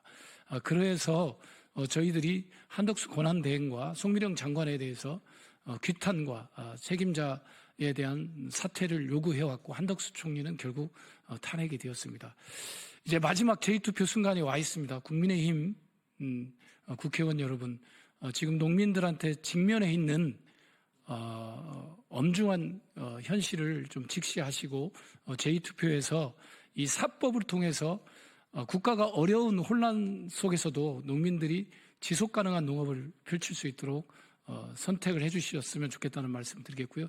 그렇지 않으면 내란 정당으로 국민의힘이 인식될 뿐만 아니라 반농민 정당, 반민생 정당으로 국민의힘이 인식될 거다 이렇게 보고 있습니다. 그래서 오늘 있을 제2투표의 결단을 통해서 우리 농업과 농민들을 살릴 수 있도록 해주시기를 강력히 촉구합니다. 감사합니다. 다음은 전종덕 진보당 원내 부대표의 규탄 발언이 있겠습니다.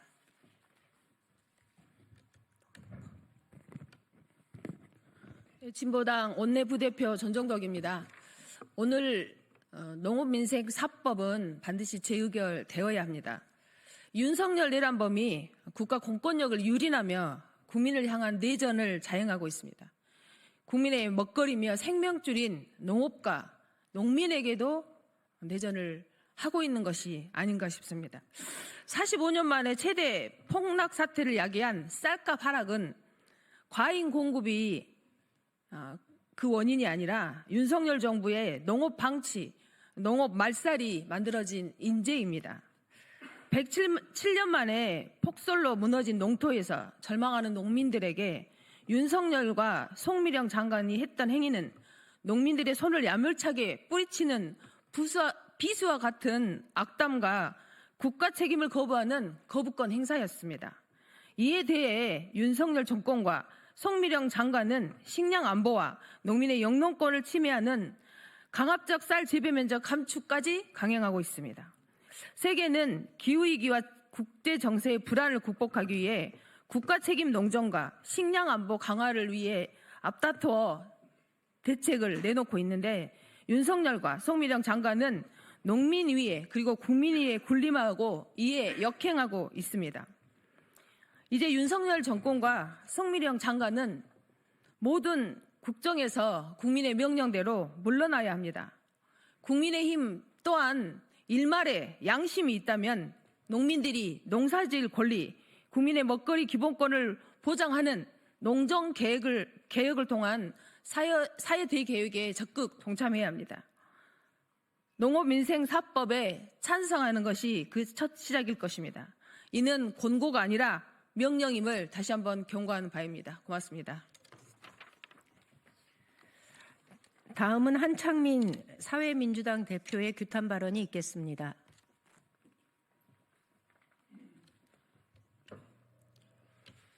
사회민주당 대표 국회의원 한창민입니다. 내란범 윤석열이 처음으로 거부권을 한 것이 바로 양곡관리법입니다. 그리고 그 내란 공범으로 역할을 했던 한덕수 총리가 또다시 국민들과 농민들의 바람을 짓밟고 농업민생사법을 거부권을 행사했습니다. 그리고 오늘 다시 한번 거부권에 대한 재의결을 앞두고 있습니다. 민주주의와 민생이 파탄나고 있는 상황에서 가장 어려운 사람들 중에 하나가 우리 농민들입니다. 그동안 쌀값뿐만 아니라 농산물 가격이 안정화되지 않고 수입 농산물로 인해서 농민의 삶이 무너지고 있는데도 불구하고 윤석열 정권은 그동안 농민과 농업을 방치했습니다. 이를 되살리기 위해서 야당들이 다시 한번 농업과 농민을 살리기 위한 법안을 제출했지만 그마저도 번번이 거부권으로 막혔습니다. 이제 이런 일이 반복되지 않아야 합니다. 오늘 재의결에 상정된 농업민생사법은 반드시 통과되어야 합니다.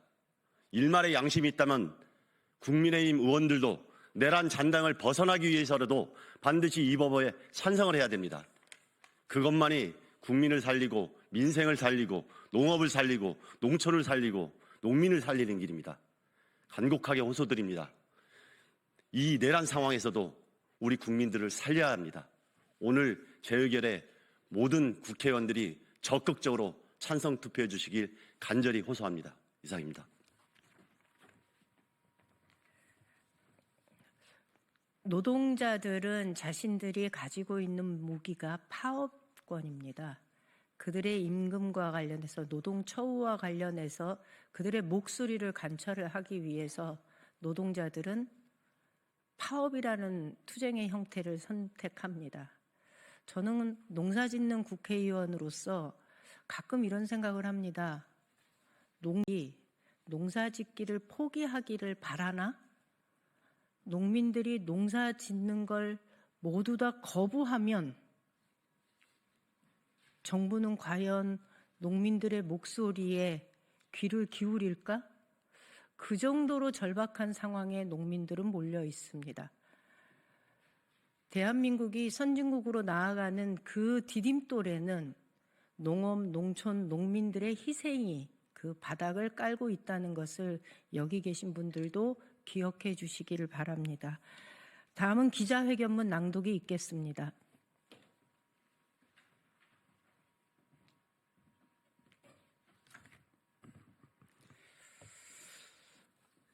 남태령을 넘은 농민과 시민의 호소, 국회는 제2표결에서 가결로 응답하라. 80kg 한 가마에 18만 4,700원. 윤석열 정부 농정의 무능 무책임의 상징이 된 2024년 수확기 산지 쌀값이다. 45년 만에 최대 폭락 사태가 발생했던 2022년에 18만 7,268원에도 못 미치는 가격이 우리 농민들의 손에 쥐어졌다. 집권 3년 기간 중 2년이나 바닥을 벗어나지 못한 쌀값에 대한 무대책, 치솟는 생산비에 땜질식 처방만 반복하면서도 물가 상승에는 수입 남발로 미래의 식량 안보를 훼손하고 있는 이 정부의 농정은 당장 중단되어야 한다.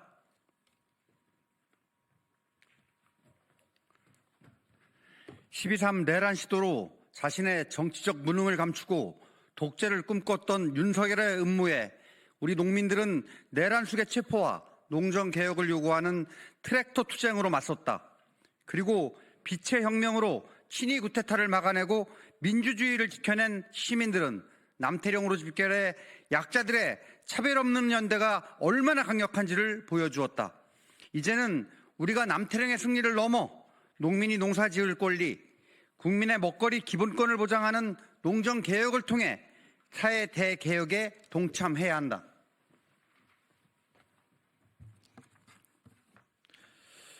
양곡관리법, 농산물 가격안정법, 농업재해대책법, 농업재해보험법 등 농업민생사법은 기후위기 시대 쌀과 주요 농산물의 가격안정, 농가의 지속가능한 영농을 보장하는 최소한의 제도적 근거이다.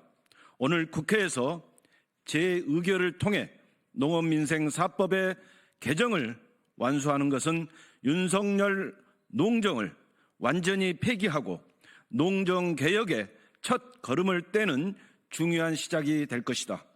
내란 음모에 직간접적으로 동조한 현 정부는 사실상 국정 운영과 일상 회복의 동력을 상실했다. 국회가 민심을 받들어 민생 경제 회복의 활로를 만들고 국민들에게 일상을 돌려주기 위해 전력을 다해야 한다.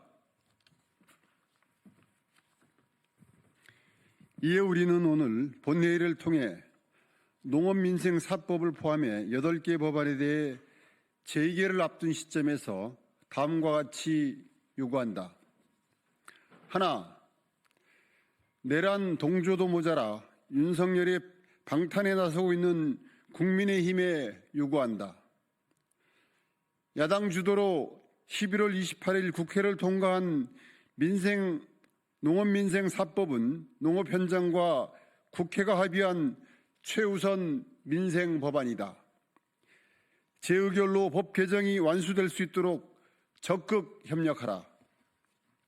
하나, 송미령 장관은 현장의 절박한 요구를 농망사법이라고 폄훼하고 거짓 선동한 사실에 대해서 사죄하고 일방통행농정, 농업민생 파탄의 책임을 지고 즉각 사퇴하라.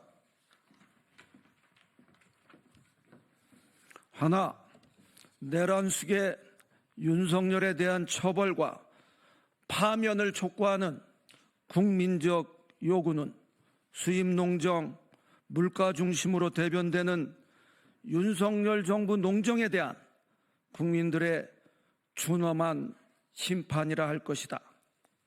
국민의힘과 정부는 남태령을 넘는 농민과 국민들의 목소리를 받들어 농업, 농촌, 농민을 살리는 농정 대개혁에 즉각 동참하라.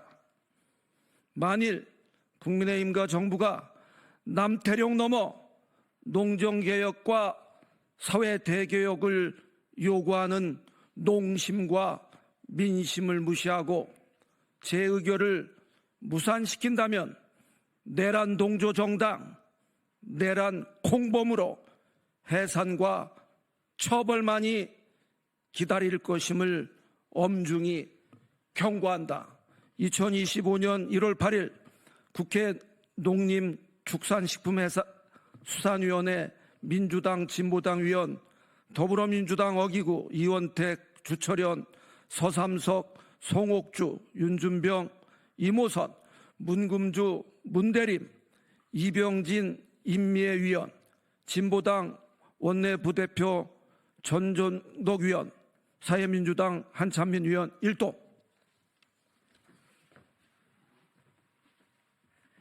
이상으로 기자회견을 마치겠습니다. 감사합니다.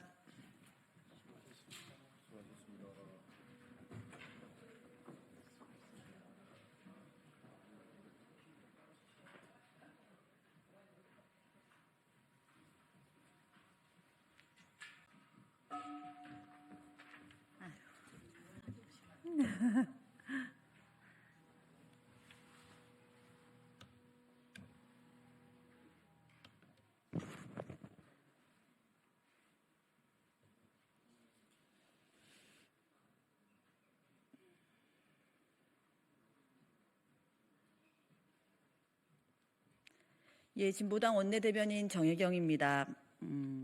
오늘은 윤석열 체포를 계속 방해하고 있는 경호처와 국회의원들 등에 대해서 브리핑하도록 하겠습니다. 법치를 망친 자들 싹 다 법으로 패가망신시킵시다. 내란 세력이 온통 무법천지를 만들고 있습니다.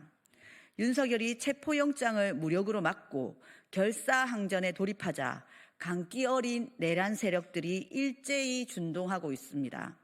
마구잡이로 법치를 파괴하는 행태가 기세등등할 지경입니다. 이미 경호처는 법 위에 설치고 있습니다. 도대체 어느 법에 내란 수괴를 경호하라고 되어 있습니까? 법이고 뭐고 다 팽개치고 악다구니 내란 사병으로 전락한 경호처는 싹 다 잡아가둬야 합니다. 윤석열 체포를 막겠다며 간저로 집결한 국민의힘 의원들은 어떻습니까? 2차 영장 집행에 돌입하면 다시 간저로 6탄 방어하겠다는 의원만 최소 9명입니다. 헌법기관이 아니라 헌법 파괴범, 내란 그 자체입니다. 판사 출신 조배수 국힘 의원은 편향성을 이유로 헌법재판소 폐지를 주장했습니다. 홍준표 대구시장도 헌재의 날치기 대통령 탄핵 심리를 우려한다며 헌재 폐지를 운운했습니다. 이 정도면 집단 강기에 가깝습니다. 대한민국 헌정질서와 사법체계를 모두 다 무시하고 다 거부하고 다 불복하는 내란 세력들은 더 이상 이 땅에서 살아갈 자격이 없습니다. 공수처와 경찰은 민주공화국의 명운을 걸고 가용자원을 총력 동원하여 내란 속의 윤석열을 체포하십시오. 그리고 이번 기회에 자기 정체를 밝힌 내란 세력들은 단 한 명도 빠짐없이 법의 심판을 받게 하십시오. 법치를 망친 자 싹 다 법으로 패가망신시킵시다. 그게 지금의 강길을 멈출 유일한 길입니다. 이상입니다.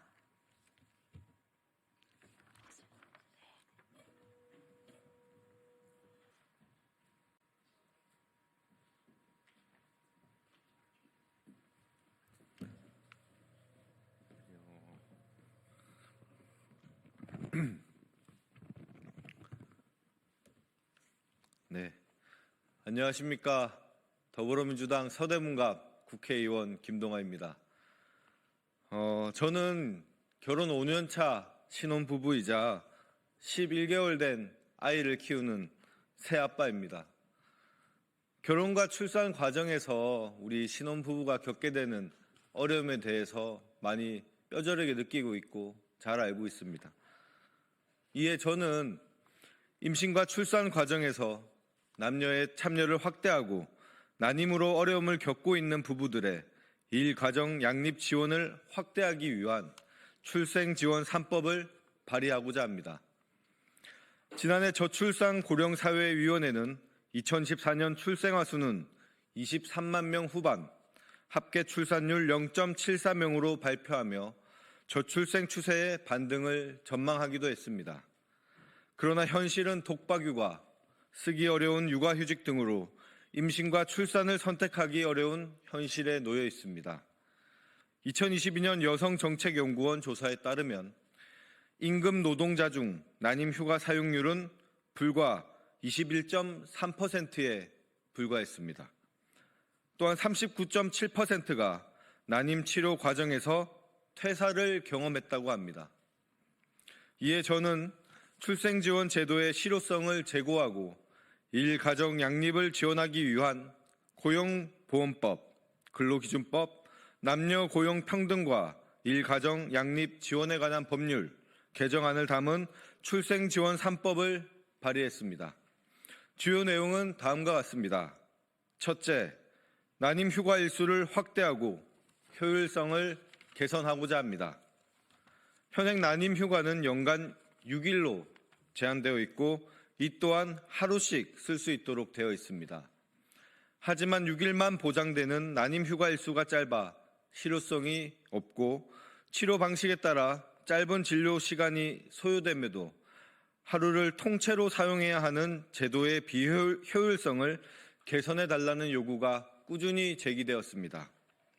이에 남녀 고용 평등과 일가정 양립 지원에 관한 법률 개정을 통해 난임 휴가를 30일로 확대하고 하루씩만 사용할 수 있던 휴가를 반일로도 사용할 수 있도록 하여 난임 치료를 더욱 보장하고 효율성을 개선하고자 합니다. 둘째, 정기 태아 검진 시간 허용 대상을 남성 근로자까지 확대하겠습니다. 현재 여성 근로자는 임신 주기에 따라 최소 1회 이상의 태아 검진 시간을 보장받고 있습니다. 그러나 남성 근로자는 배우자의 검진에 동행하기 위해 본인의 연차를 사용해야 하며 이마저도 직장 내 분위기에 따라 제약을 받고 있습니다.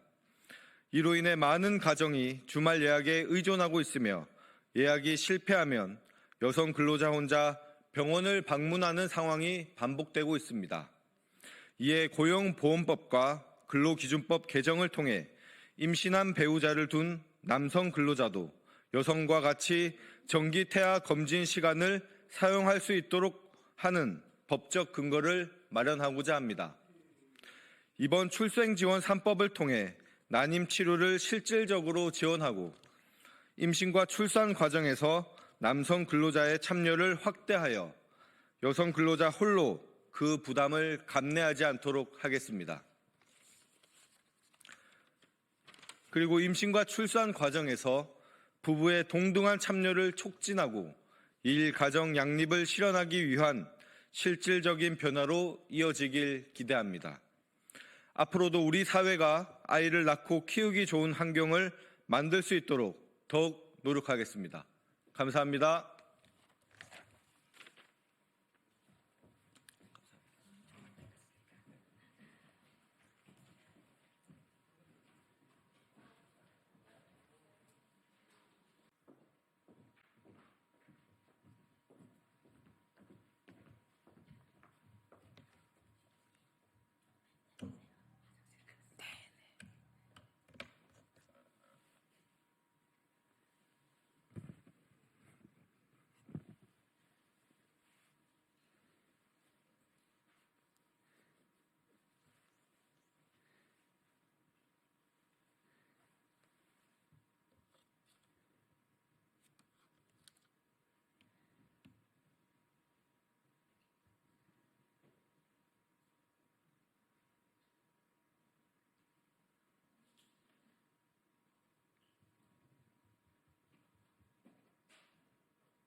더불어민주당 원내대변인 강유정입니다. 오늘 브리핑 하겠습니다.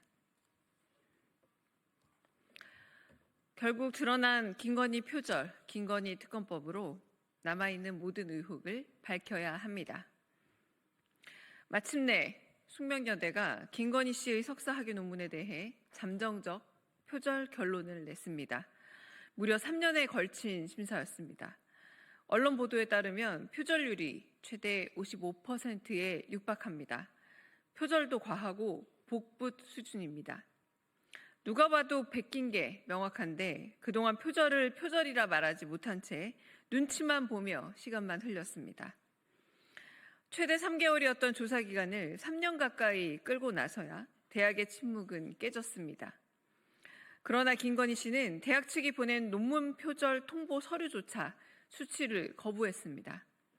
남편은 탄핵 서류도 거부, 체포영장도 거부하더니 분리하면 거부하는 건 부창부수, 환상의 커플입니다. 지연된 정의 실현이지만 국민들은 모든 진실을 이미 알고 있습니다. 모든 경력의 근거였던 석사 논문 표절 확정은 공작 부인 김건희의 조작 및 위조 의혹의 첫 줄에 불과합니다. 김건희 게이트의 문고리를 잡았으니 이제는 특검으로 그 문을 열어야 합니다. 명품백 수수, 도이치모터스 주가 조작, 양평 고속도로 특혜, 공천 개입, 불법 여론조사, 용산 집무실 리모델링, 수의 계약 등 김건희 씨를 둘러싼 온갖 국정 개입 및 농단 의혹은 특검으로 밝혀야 합니다. 민주당은 김건희 특검법을 반드시 통과시켜 지연된 정의를 더 늦지 않게 반드시 실현하겠습니다. 두 번째 브리핑 읽겠습니다. 최상목 권한대행은 대통령 놀이를 멈추고 본인에 맡겨진 역할과 직무에 충실하십시오. 최상목 권한대행이 새해 첫 국무회의부터 국무위원에게 책임감과 소명의식을 읊었습니다. 말은 거창하기 이를 데 없지만 거울부터 보십시오. 지체 없이 했어야 할 내란 상설특검 후보자 추천은 의뢰도 안 했습니다. 국회가 선출한 헌법재판관, 대법관 후보자 임명도 미루고 체포영장 집행을 방해하는 대통령 경호처의 불법을 방조하며 내란 종식을 미루고 있습니다. 국민과 역사의 평가를 두려워한다지만 정작 두려운 것은 관절을 요새화한 내란 속의 윤석열 아닙니까? 다시 읽겠습니다. 국민과 역사 평가를 두려워한다지만 정작 두려운 것은 관절을 요새화한 내란 수괴 윤석열 아닙니까? 비상계엄이던 밤 위헌 불법 계엄임을 알면서도 부총리로서 폭주하는 내란 수괴를 적극적으로 막지 못했습니다. 계엄 선포 직후 내란의 돈줄인 예비비 확보 명령에 따르느라 F4 회의를 개최한 거 아닙니까?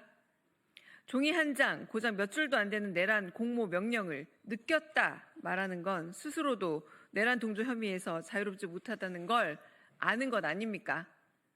그럼에도 국민들은 최상목 권한대행에게 계엄 사태 실책을 만회할 기회를 주셨습니다.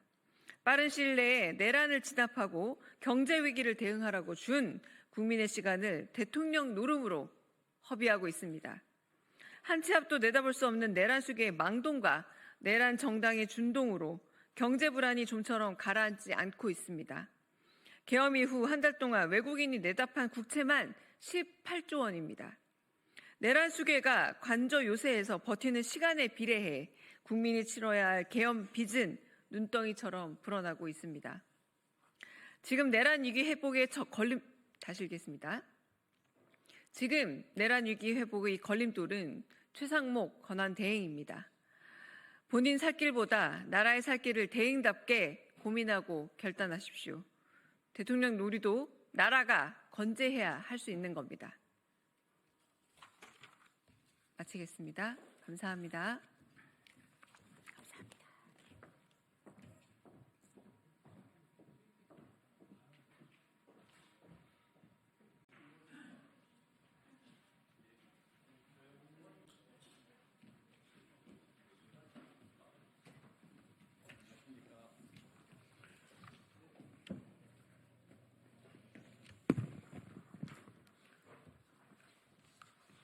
네, 안녕하십니까. 더불어민주당 명태균 게이트 진상조사단 대변인 전용기입니다. 오늘은 명태균 게이트 진상조사단에서 윤석열 그리고 윤상현에 대한 부정선거 운동 업무방해 혐의에 대한 고발 기자회견을 진행하기 위해서 이 자리에 섰습니다. 먼저 참석자 소개를 하겠습니다.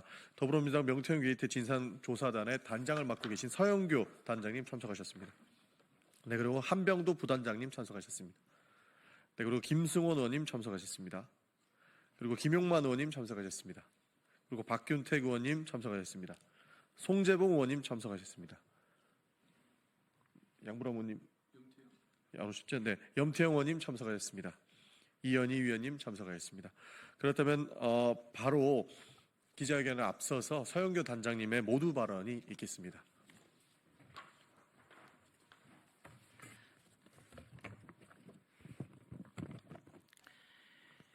윤석열의 호위무사가 된 윤상현 의원, 윤석열과 김건희, 명태균과 함께 윤상현을 고발합니다.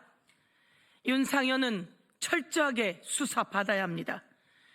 계엄 폭동을 일으킨 내란의 우두머리 윤석열을 지키겠다고 관저 앞으로 윤상현이 달려갔습니다. 그리고 국힘당 의원 45명이 윤석열을 지키겠다고 달려갔습니다. 6일 관저 앞에 모인 국힘당 의원들에게 대통령이 의원들의 얼굴을 보고 싶어 한다고 정진석 비서실장이 이야기하자 관저 앞까지 쫓아갔던 그 의원들도 직접 만남까지는 거절했습니다. 그때 당당히 관저 안에서 들어가 있던 국회의원 윤상현, 1월 3일 체포영장이 집행될 때 윤상현은 자신이 불체포 특권이 있다며 대통령을 지키겠다고 검사들과 대화까지 나눴다고 합니다. 언론은 비윤 윤상현이 왜 윤석열의 호위무사가 됐는지, 어쩌다 이렇게 됐는지 지적하고 있습니다. 오늘 저희 명태균 진상조사단에서는 윤석열이 비상계엄을 선포하기 전에 명태균과 통화했던 내용이 나왔습니다. 김영선에게 공천을 좀 주라고 했다. 그리고 검찰 수사 과정에서 내가 윤상현에게 직접 이야기 강하게 했다라고 하는 말이 다 드러났습니다. 그런데 윤상현은 자신은 윤석열에게 그렇게 가서 보고한 적이 없다라고 거짓말을 했던 것입니다. 저희들은 오늘 이 내란 수괴, 내란의 우두머리, 불법 비상계엄을 선포한 윤석열을 지키기 위해서 호위무사가 된 윤상현, 그리고 윤석열과 함께 윤석열을 공천에 개입하게 한 윤상현을 국수본에, 서울경찰청에 고발합니다. 국수본은 철저히 수사해 줄 것을 요청드리면서 이제 대한민국을 제대로 제자리로 돌려놔야 합니다. 윤석열 당장 체포하고 공천 개입까지 철저히 수사할 것을 촉구합니다. 네, 그렇다면 바로 기자회견문 낭독을 시작하도록 하겠습니다.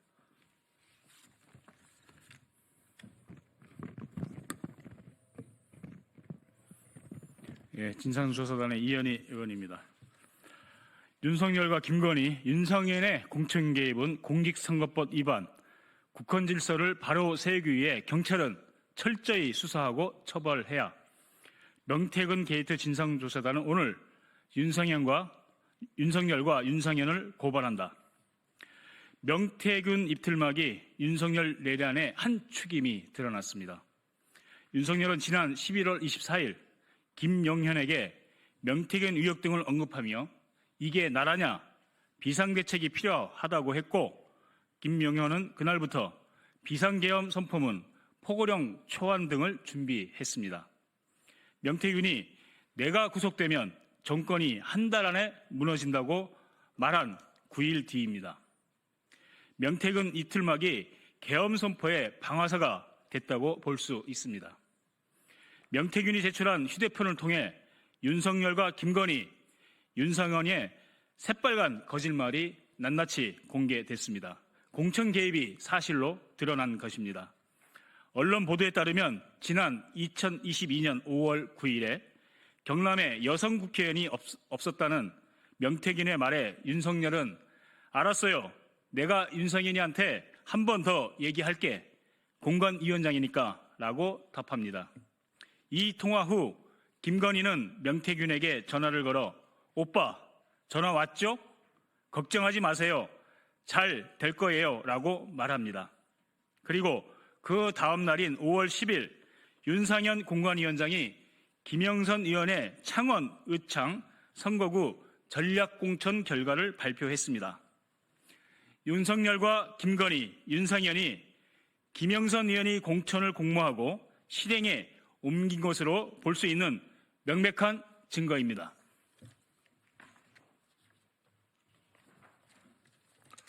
그럼에도 윤석열은 지난 대국민 담화에서 누구를 공천 줘라 이런 얘기를 해본 적이 없다. 그 당시에 공관위원장이 정진석 비서실장인 줄 알고 있었다라고 국민들 앞에서 새빨간 거짓말을 한 것입니다. 또한 당시 국민의힘 공천관리위원회 속기록에 따르면 한기호 부위원장과 강대식 위원은 김영선 후보 공천에 강하게 반대한 것으로 보도되었습니다. 하지만 윤상현 공관위원장은 창원 지역구는 여성 우대를 해야 한다는 주장을 했고 결국 공관위원들은 무기명 투표 끝에 김영선 후보를 전략 공천하기로 결론낸 것으로 알려졌습니다. 윤석열로부터 김영선 공천주라는 전화를 받은 적이 없다고 했던 윤상현 의원의 변명은 거짓이었습니다. 녹취 파일이 공개됐는데도 윤상현 의원은 윤석열의 전화를 받은 적이 없다고 또 부인하고 있는 것입니다.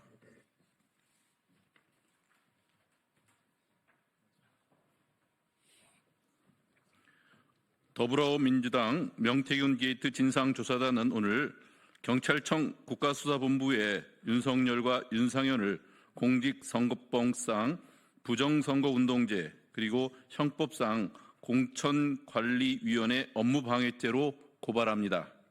윤석열은 대통령 당선자라는 지위를 이용하여 선거에 부당한 영향력을 행사했고 윤상현 공관위원장은 이에 가담해 김영선 전 의원의 전략 공천을 결정했다는 점에서 공직선거법 제255조의 부정선거운동죄에 해당합니다.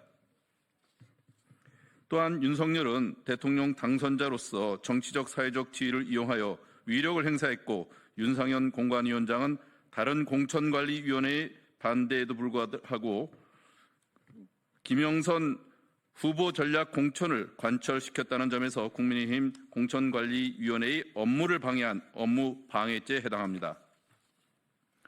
국가수사본부에 촉구합니다. 윤석열과 김건희, 윤상현의 휴대폰, 주거지, 사무실 등을 즉각 압수수색하고 소환 조사해야 합니다. 그래서 윤석열과 김건희, 윤상현의 김영선 공천 개입과 윤상현의 외교부 장관 청탁 의혹에 대해 명명백백히 국민 앞에 밝혀야 합니다. 엄중한 시기 국헌 질서를 바로잡기 위해 공정한 법의 이름으로 철저히 수사할 것을 촉구합니다. 더불어민주당 명태균 게이트 진상조사단 일동. 네, 이상으로 기자회견 마치겠습니다. 감사합니다.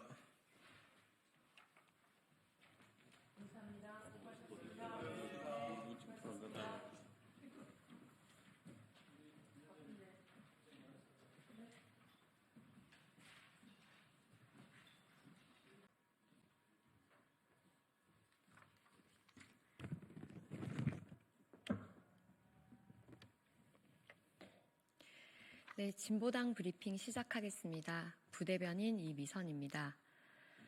노동기본권 박탈시키는 인천공항 환경미화 필수유지 업무 지정을 반대합니다. 인천국제공항공사 자회사인 인천공항운영서비스가 공항 환경미화 업무를 필수유지 업무로 지정해달라고 노동위원회에 신청했습니다. 이것은 명백히 사측이 노동자들의 쟁의권을 박탈해 노동기본권을 침해하려는 시도입니다. 사측의 주장에 대해 인천지방노동위원회는 신중하고 공정한 판단을 내려야 합니다. 사측은 화장실 청소가 되지 않으면 비행기 이륙에 차질이 생길 수 있다는 황당무계한 주장을 펼치지만 전국의 모든 공항에서 환경미화 업무는 필수 유지 업무 대상이 아닙니다. 필수 유지 업무 지정은 법령에 의해 신중하게 결정해야 하는 문제입니다. 그럼에도 사측이 이런 억지 주장을 하는 데에는 다른 이유가 있습니다. 이미 인천국제공항공사는 연구 용역 보고서를 통해 노동조합을 공항 운영의 리스크로 인식하고 있었습니다. 그래서 인력 충원이 필요한 상황에서 자회사 쪼개기, 민간 위탁화, 비정규직 양산 시도를 멈추지 않았습니다. 앞뒤가 안 맞는 주장은 결국 사측이 인천공항의 비정규직 문제와 외주화 문제를 세상에 알렸던 노동조합을 약화시켜 노동자들의 권리를 박탈하려는 검은 의도가 있는 것입니다. 우리 인천국제공항공사의 환경미화 필수 유지 업무 지정 시도를 강력히 반대합니다. 노동자들의 권리를 침해하려는 그 어떤 시도도 절대 용납할 수 없습니다. 인천지방노동위원회는 헌법과 노동법에 따라 노동기본권이 보장되도록 신중히 판단할 것을 촉구합니다. 이상 브리핑 마치겠습니다. 고맙습니다.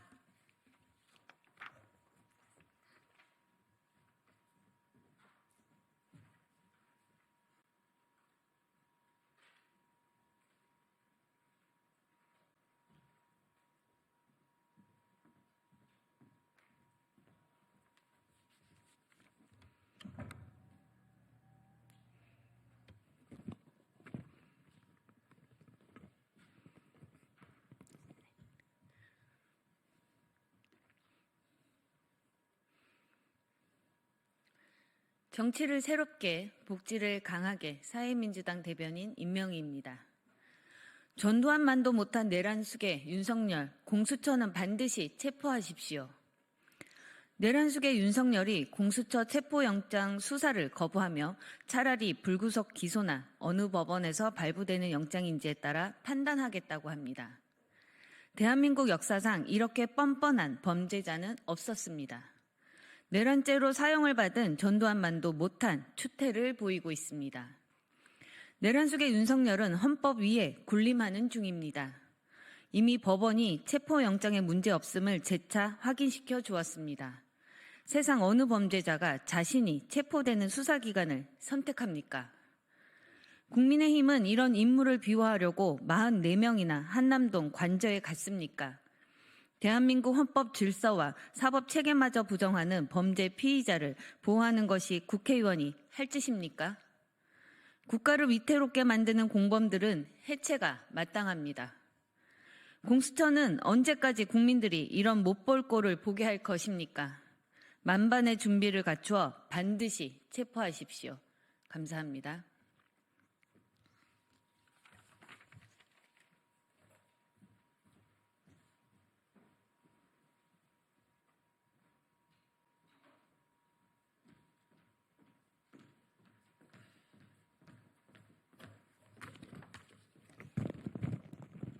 네, 수고 많으십니다. 조국혁신당 대변인 윤재관입니다. 제2투표 부결과 관련된 논평과 내란숙의 의도된 노출과 관련돼서 두 건의 브리핑을 하도록 하겠습니다.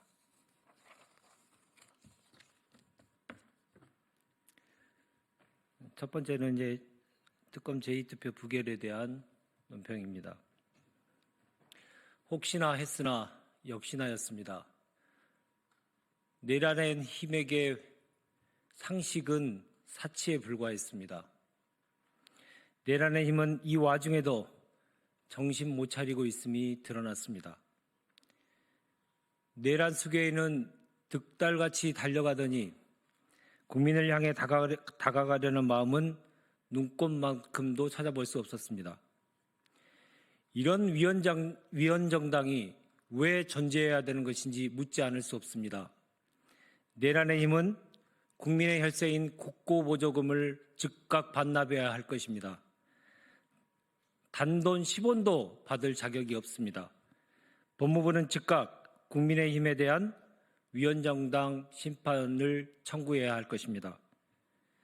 내란의 힘으로 비아냥을 받는 국민의힘은 단지 윤석열, 김건희와 이익공동체를 넘어 범죄 공동체임이 분명해졌습니다. 윤석열과 김건희 방탄으로 보이지만 실은 자신들의 죄상을 덮기 위해 국민을 배신했습니다. 역사 속으로 사라지는 것이 순리입니다. 보수의 씨앗이라도 살려 윤석열 파면 이후 국민의힘의 존망을 걱정하는 용기 있는 의원들이 더 늘어나길 기대했으나 가망이 없다는 것이 증명됐습니다. 참담하기 그지없습니다. 종국에는 누가 이기는지 두고 봅시다. 국민이 이길 것이며 정의가 승리할 것이고 윤석열과 김건희, 내란의 힘은 역사와 현실의 법정에서 처참한 최후를 맞이할 것입니다. 거부권을 행사한 최상목 대행은 국민적 혼란과 고통, 경제와 민생의 후퇴에 대한 책임을 질 날이 곧 다가오고 있음을 직시해야 될 것입니다. 조국 혁신당은 기필코 내란 및 김건희 특검이 통과되는 날까지 맨 앞에서 맨 마지막까지 싸울 것입니다.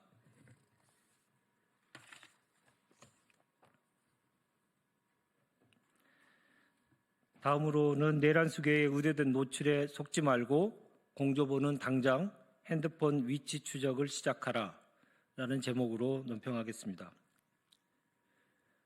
도주 가능성이 제기된 내란 수계 윤석열이 한남동 관저에 있다고 추정할 수 있는 영상이 공개됐습니다. 오마이TV에 포착된 영상 속 인물은 내란 수계 윤석열로 추정하기에 충분합니다. 건들건들한 걸음, 거만하기 짝이 없는 손짓, 내란 수계라는 중대 범죄자의 몸짓이라고는 믿기 어려운 어이없는 지시 동작 등이 영락없는 내란 수계 윤석열로 추정됩니다. 만약 영상 속 인물이 내란 수계 윤석열이 맞다면 이는 의도된 노출일 뿐입니다. 자신의 건재함을 과시하여 관저 주변 아스팔트 극우들의 준동을 부추기고 내란의 힘과 정광훈 등의 세력들에게 대한민국이 어찌되든 상관없으니 끝까지 민심에 저항하라고 지시하기 위함일 것입니다. 한편으로는 체포영장 재집행 시 도주를 위한 의도된 속임수일 수 있습니다. 오죽하면 도주설이 나왔을지 잊지 말아야 합니다.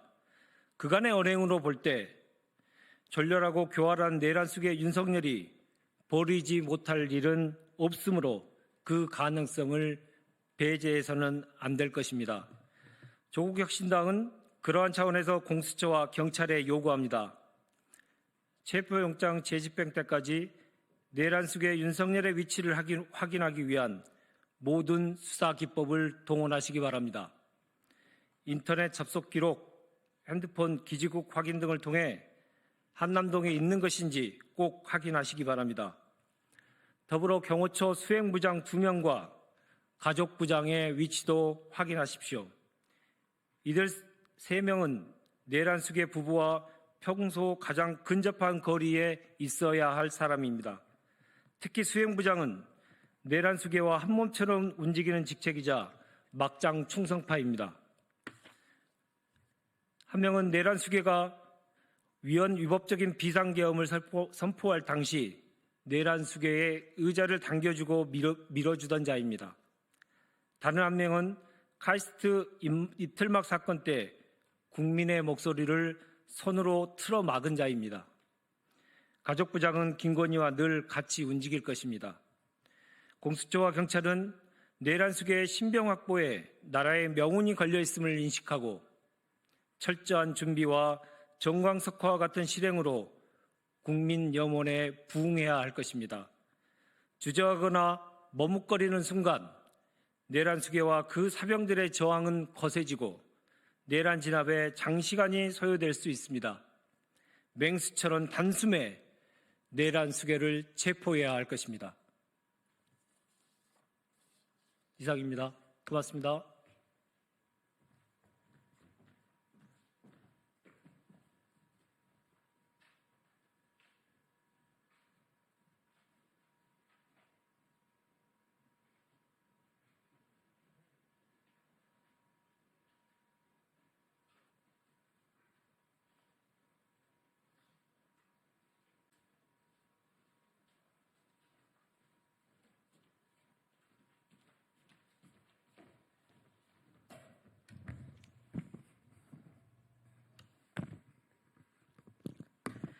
안녕하십니까. 더불어민주당 대변인 황정아입니다.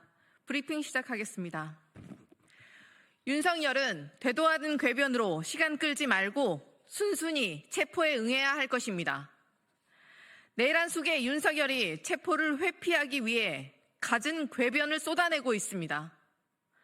윤석열 측은 경찰 특공대나 기동대를 동원해 체포를 진행하는 것은 반란, 내란이라고 주장했습니다. 내란범을 체포하는 게 반란이고 내란이라는 것은 어느 나라 법도입니까? 윤석열은 법에 의해 책임과 권한이 제한되는 선출직 공직자이지 법 위에 군림하는 왕이 아닙니다. 체포영장을 집행하지 말고 기소하거나 사전 구속영장을 청구하라는 것도 체포영장의 의미를 깎아내리려는 궤변에 불과합니다. 국민에게 총뿌리를 겨눈 내란 수괴가 수사기관을 쇼핑하듯 고르려고 합니까? 헛소리하지 말고 체포영장 집행에 순순히 응하십시오.